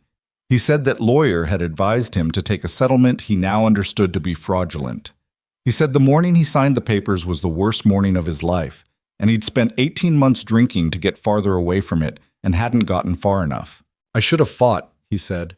"I was scared and I didn't, and I've been ashamed of that." He looked around the room. "I'm not fighting for myself anymore. It's too late for that. But if what I know helps someone else—" He stopped. "Then at least I was good for something." He sat down. Delia Marsh, across the room, pressed her lips together and looked at the ceiling. What happened next was not something Gideon could have predicted, though he thought later that Clara might have. She had a better sense of people than he did, always had. A woman in the second row stood up without being invited. Her name was Alma Bertrand. She was perhaps 45, a homesteader from the east side of the valley, and she said in a voice that shook slightly and then stopped shaking that the Holloway survey description of her homestead quarter section matched a description she'd received from a county assessor 6 months ago, just before her property taxes had been tripled. She hadn't known what it meant. She'd been trying to figure out how to pay. She'd thought she was alone in it. After her, a man named Sorensen stood up. He'd sold a timber lease 2 years ago for reasons that now, hearing the pattern described, he could see were manufactured. He'd thought he was making a rational business decision. He'd been steered. After Sorensen, a woman who didn't give her name, who stood and spoke from the back and sat down quickly and looked at the floor, said that her brother had been one of the claimants who'd abandoned his property 18 months ago, that he'd moved his family to Colorado and hadn't spoken about why, that she'd received a letter from him recently that said he was sorry he'd run, but he hadn't known what else to do. One by one, the wall built from years of isolated fear began to come apart at its joints. Not everyone spoke. Most of the room sat and listened and did the private arithmetic of their own situations against what they were hearing. But the room was doing something that rooms do when they stop being collections of separate people managing separate concerns. It was becoming a single thing, moving in a direction, building weight. Gideon stood at the side wall and watched it happen and thought about what Clara had said. She's been running this operation one person at a time, in private. You could only do that as long as the people stayed separate. The moment they could see each other, the operation changed shape. Then the door opened. Veronica Hale walked in. She came in alone, which surprised him. He'd expected the large men, the retinue. She wore a dark traveling coat, and her posture was the posture of a woman who has made an entrance in many rooms and is comfortable with the mechanics of it. She stopped just inside the door and looked at the room with an expression that was readable if you knew what you were looking at. Not surprised she'd known about this. She'd had time to decide how to respond. But calculation, the expression of someone deciding in real time whether to fight or redirect. She chose redirect. I heard there were concerns about county land administration, she said. Her voice carried easily, the same voice that had carried on the step in front of Clara's shop, designed to fill a space without effort. I thought it was appropriate for me to come and address them directly. I've always believed in Veronica, Clara's voice. Veronica stopped. Clara was still standing at the front of the room. She hadn't moved when the door opened. She'd turned to look, as the whole room had turned, but she hadn't shifted her weight or changed her posture, and something in that, the simple fact of not moving, had a quality to it that the room noticed. This isn't a meeting for address, Clara said. This is a meeting for testimony. If you have testimony, you're welcome to give it.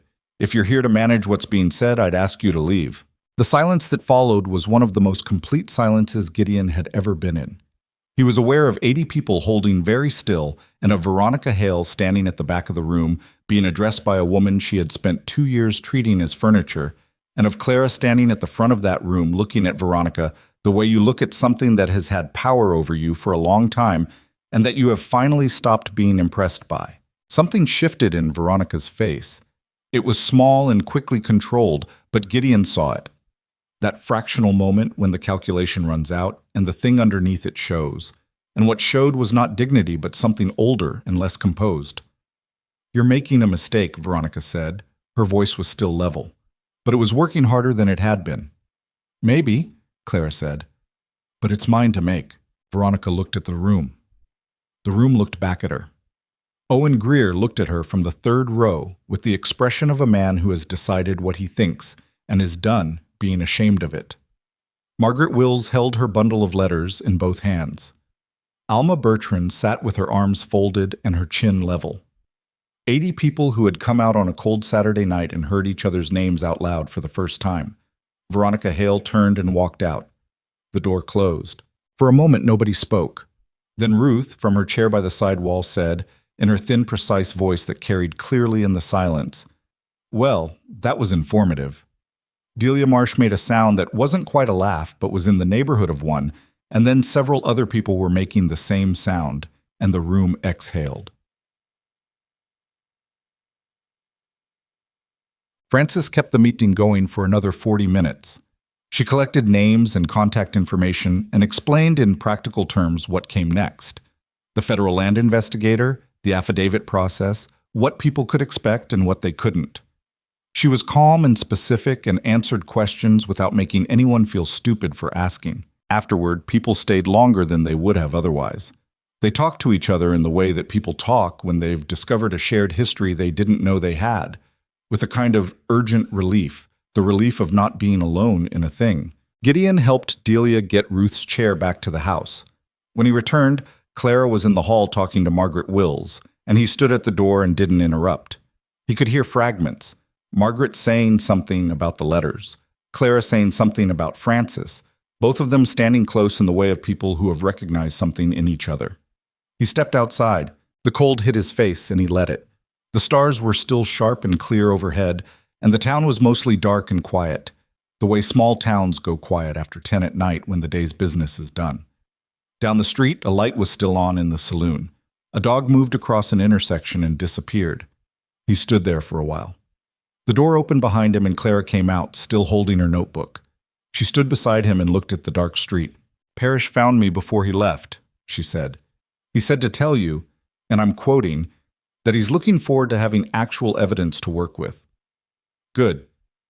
"He said the federal investigator's name is Calhoun. Francis already knows him."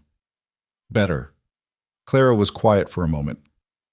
"She walked into that room thinking she could manage it," she said. "And she couldn't." "No. I saw her face when she realized she couldn't." Clara stopped. "I don't feel triumphant about that. I just feel, I don't know. I feel like something was true and it got to be true in front of people, and that matters even if I can't explain exactly why." Gideon thought about that. "It matters because she's been making things true in front of people for years," he said. "The only way to undo that is to make something else true in front of people." Clara turned the notebook in her hands. "My father would have liked tonight," she said, and her voice changed on it slightly, the way voices do when something is said simply and means more than the words. He didn't say anything to that. He just stood there beside her in the cold, while the town lay quiet and the thing they'd built over the last week settled into its weight and held. After a while she said, "We should check on my mother." "Yeah," he said. They walked back through the dark together, not touching, not quite, but close enough that their coats brushed when the path narrowed, and neither of them moved away from it. Behind them, the Oddfellows Hall light went out. In the morning, Francis would wire Calhoun. The affidavits would be compiled and witnessed and sent. The records Gideon had been building since that first conversation with Parrish, the timeline, the overlapping surveys, the pattern across 14 claims, would leave Red Hollow and become something larger than any of them could entirely control. But tonight the town was quiet, and Clara walked beside him, and for the first time since he'd ridden down from the mountain, Gideon Vale did not feel the specific pull of the high ground. The clean isolation, the uncomplicated silence of a place where nothing was asked of him. He felt instead the complicated and imperfect and entirely real weight of being somewhere that mattered. Calhoun arrived on the second Monday of March, when the snow was still on the ground, but the light had changed. That particular shift that happens in late winter when the sun starts coming back at a different angle and the world looks the same but feels like it's made different decisions. He was a federal land office investigator out of Denver, 40-something, with the unhurried manner of a man who has learned that rushing people produces worse information than waiting does. He came with 2 assistants and a crate of files and set up in the back room of Parrish's office, which the sheriff made available without being asked, and he spent his first 2 days reading everything Francis had compiled before he spoke to anyone. On the third day, he sent for Gideon.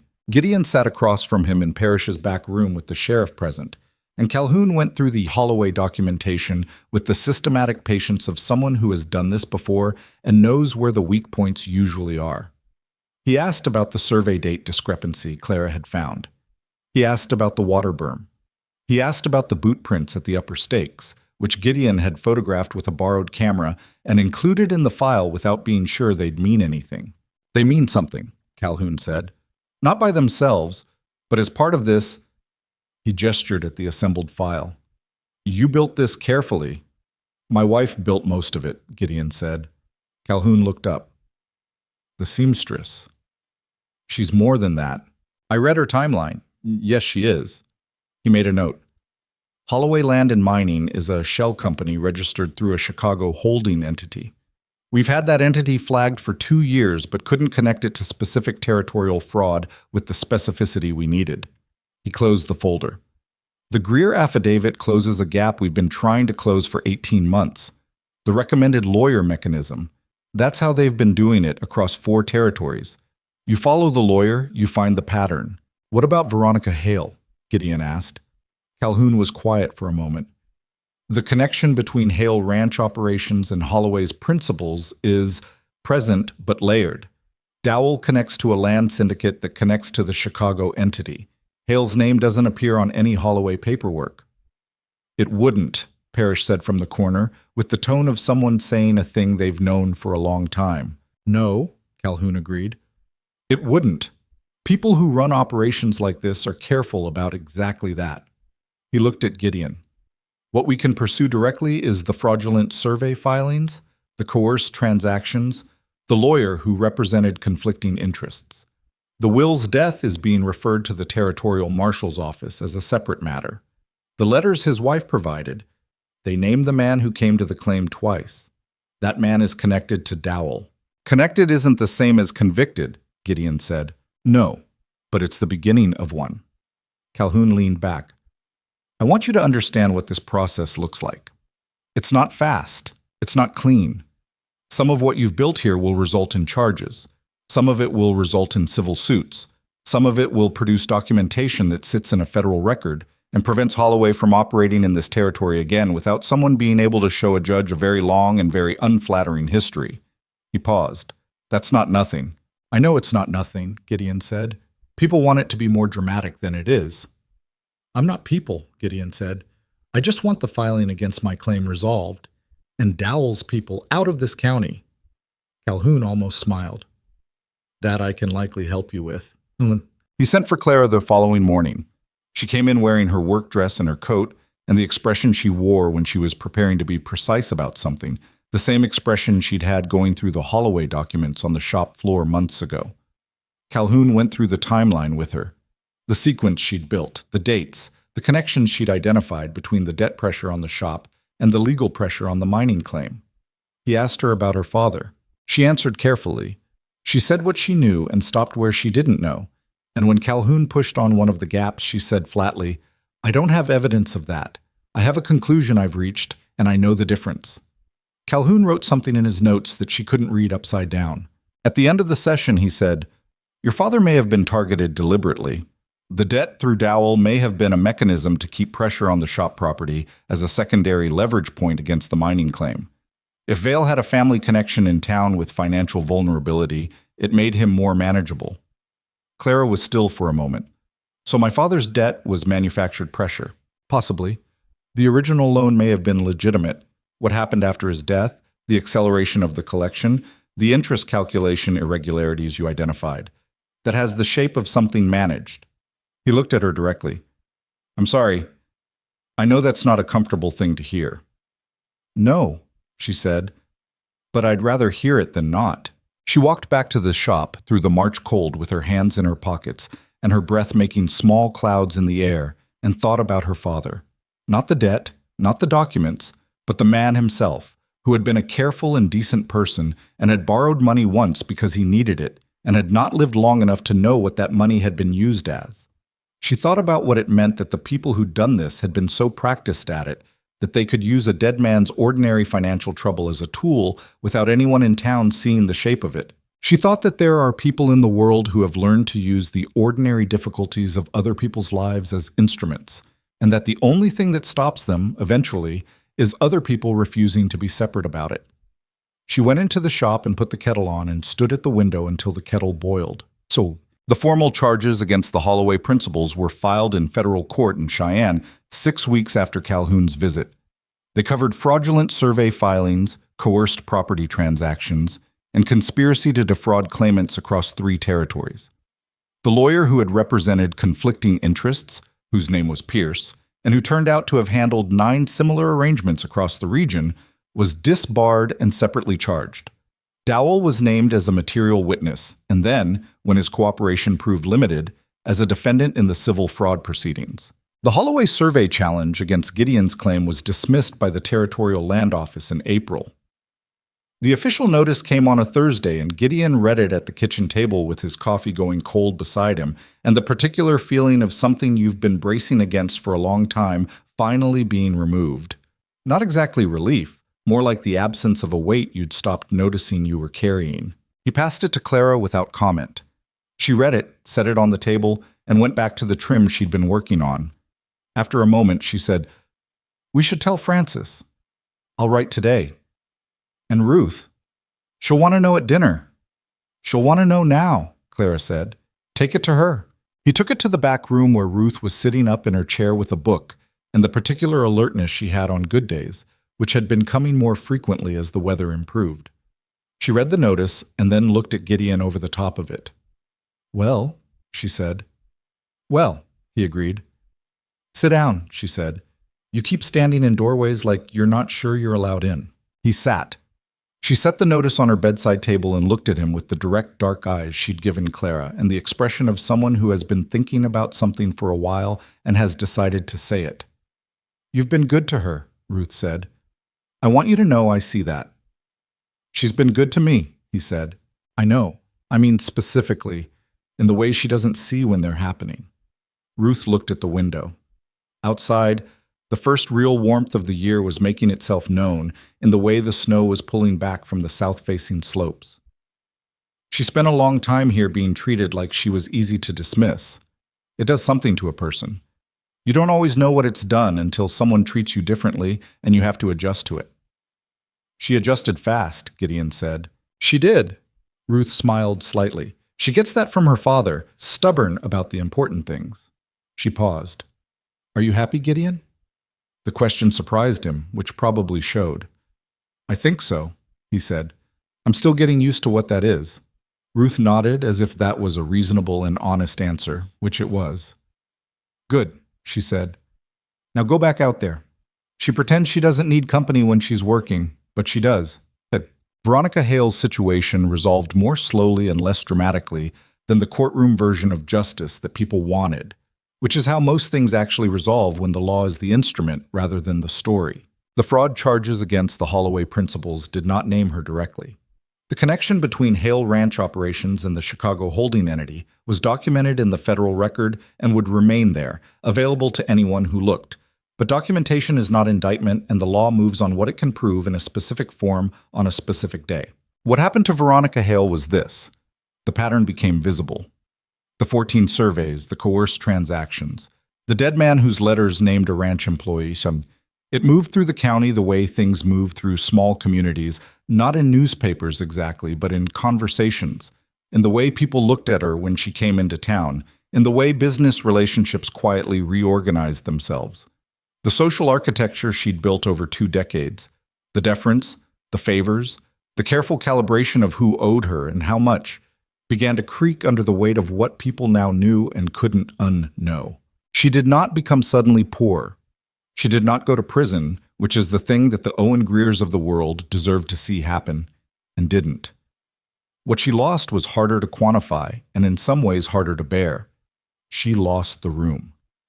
The quality of silence that had followed her name in conversation, the one that meant power, changed into a different kind of silence, the kind that means something has been decided. Gideon heard, through Parrish, that she had begun the process of liquidating some of the ranch's outlying holdings. Whether she was preparing to leave or simply to consolidate was not clear. He found he didn't need it to be clear. Some resolutions are not events. They're just the slow removal of a thing that had been in the wrong place. What mattered, what he kept coming back to when he thought about it, was that Holloway couldn't operate in this territory anymore. The pattern was on record. The next person they tried to survey into a corner would be able to walk into a federal office and put their situation next to a documented history and have someone take it seriously. That was the thing that Francis had said from the beginning and that he'd understood intellectually but understood differently now. The record itself was the protection. The record outlasted any single case. He went back to the Harrow claim in April. He'd been up briefly twice during the winter months, but this was the first time he went for an extended stay since the whole thing had started. Since Patterson had walked him down from the mountain and he'd stopped 3 blocks from the dry goods store and turned around. He took 5 days' supplies and Patterson and the tools he needed, and he worked the upper seam while the spring melt moved through the draws and the mountain got loud with running water. On the second day, he sat outside the camp shelter at dusk and watched the valley below go from gold to gray to dark, the lights of Red Hollow appearing one by one down in the distance like something modest trying to exist. He'd spent 6 years up here building a wall between himself and that valley. He'd done it deliberately and with full knowledge of what he was doing, because the last time he'd been fully in the world, it had cost him things he hadn't recovered from. The scar was the visible accounting of one of them. The others were internal and less legible. He thought about what Ruth had asked him, whether he was happy. He thought about the fact that he'd answered honestly, that he was still getting used to what that was, and that she'd accepted the answer, which meant she recognized it as an honest one. Happiness, in his experience, was not a state. It was more like a direction. You were moving toward it or away from it, and sometimes you couldn't tell which, and the best you could do was pay attention and try to be honest about what you saw. He looked at the lights in the valley. He was moving toward it. That was real. He was sure of that. He went back down the mountain on the 5th day, and Patterson, for the first time in the animal's career, did not resist the direction of travel. Boss. The conversation happened on a Tuesday evening in late April, which was not a significant day in any external sense. No news from Calhoun, no letters from Francis, no particular event. Claire was at her cutting table working on an order that had come in from a family in the East Valley, a wedding dress that was genuinely beautiful in the rough, unfinished way things are beautiful before they're completed. And Gideon was at the small table doing his figures for the month's ore haul. He looked up at some point, and she was watching him, which was unusual because Clara's focus when she was working was generally total. "What?" he said. "Nothing." She looked back at her work. Then, after a moment, "I was thinking about something Ruth said. She says a lot of things." "She does." Clara made a cut along a chalk line. "She said she could see the arrangement changing, between us." He set his pen down. "What did you tell her?" "I told her she was seeing things." "Were you lying?" Clara looked at her fabric. The lamp between them put warm light across the half-finished dress and shadows at the edges of the room, and the stove was doing its work, and outside the spring evening was settling in with the particular patience of seasons that know they've won. "Probably," she said. He was quiet for a moment. He thought about what he'd said to her in this room months ago, that he was not done with people the way he'd thought he was. He thought about how incomplete a diagnosis that had been, how much it had understated the specific direction his attention had been moving in since the day he'd held her fabric, and not thought about why. "Clara," he said. She looked up. "I know what we said this was," he said, "and I know we meant it when we said it. We were both being honest." "We were," she agreed. "I'm still being honest," he said, just about something different now. She held his gaze. This was the thing about Clara. She never looked away from the thing that was actually being said, even when it was easier to look away. She'd done it from the first day, with Veronica Hale on the step, with Calhoun across the table, with Gideon himself every time he said something that mattered. "I know," she said, quietly, without ceremony. "So am I." They sat with that for a moment in the way that people sit with true things, not rushing to build on it, or qualify it, or protect themselves from it, just letting it be what it was. "This is strange," she said. "Yes." "I don't entirely know what to do with it." "Neither do I," he said. "I figured we'd work that out the same way we worked out everything else. By sitting on the floor and going through documents? By being honest and then figuring out the next thing." She looked at him for another moment. Something moved in her face. Not the almost smile from the very beginning, not the managed steadiness of the hard months, but something fuller than either, something that had room in it for the fact that neither of them was particularly graceful about this. "All right," she said. She went back to her dress. He went back to his figures.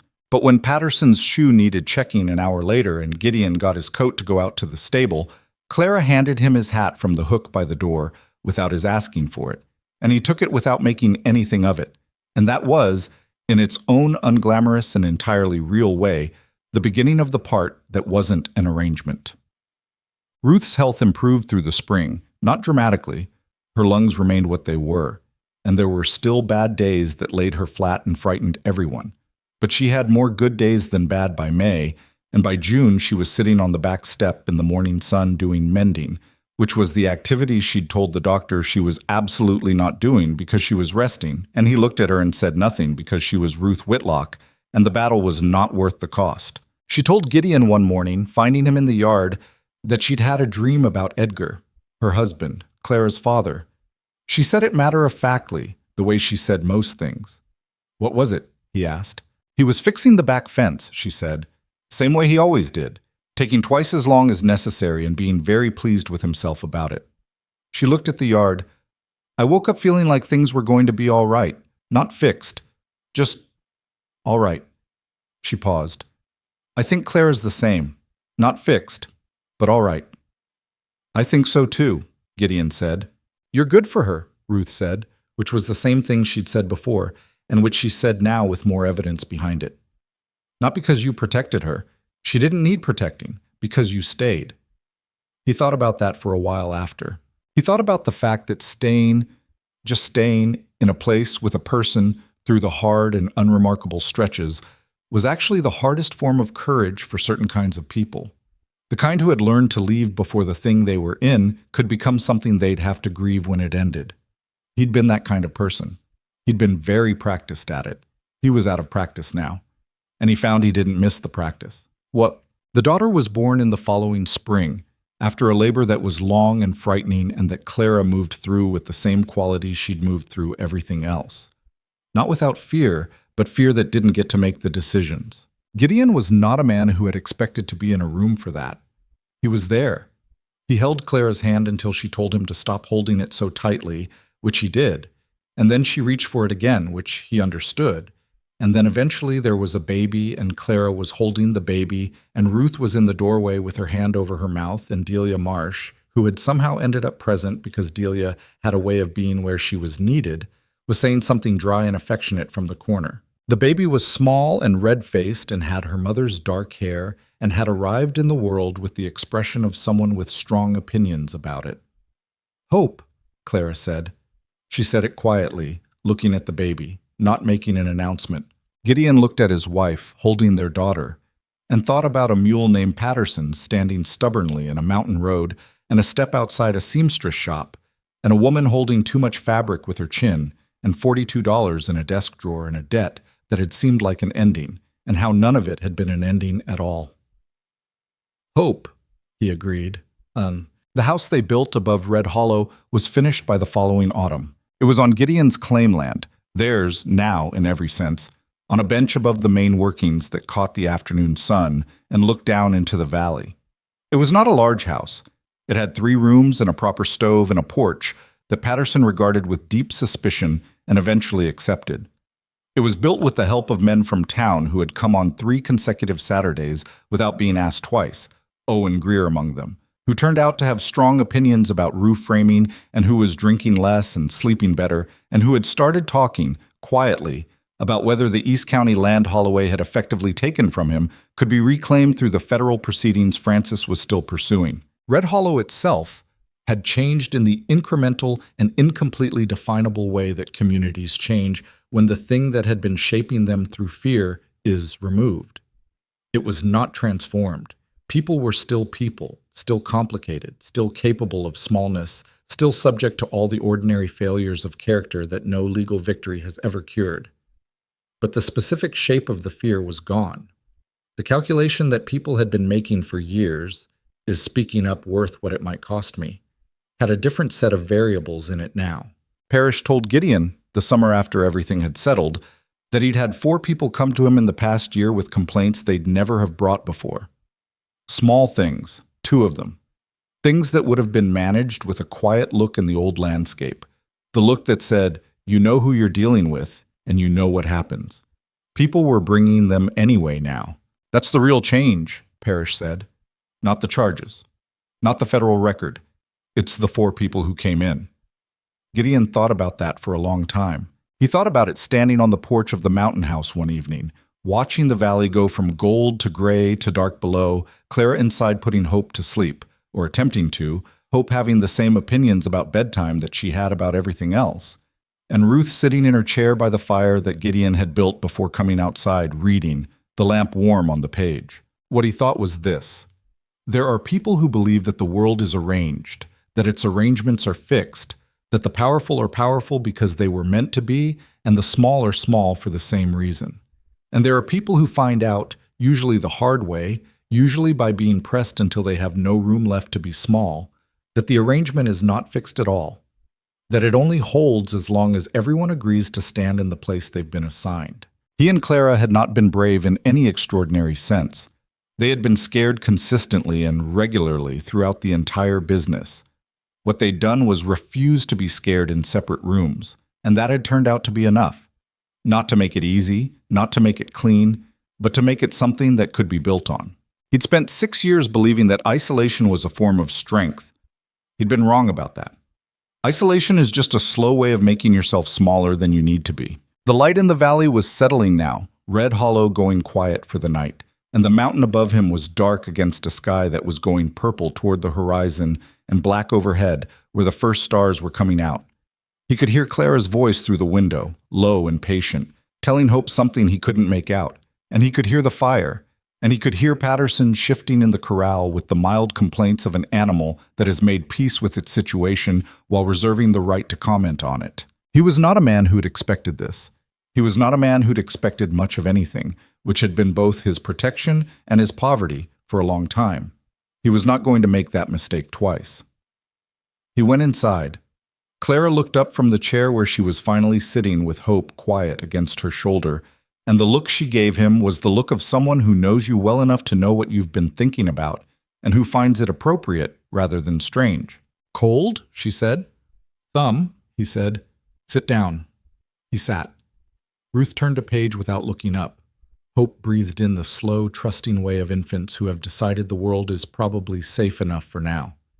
The fire did its work.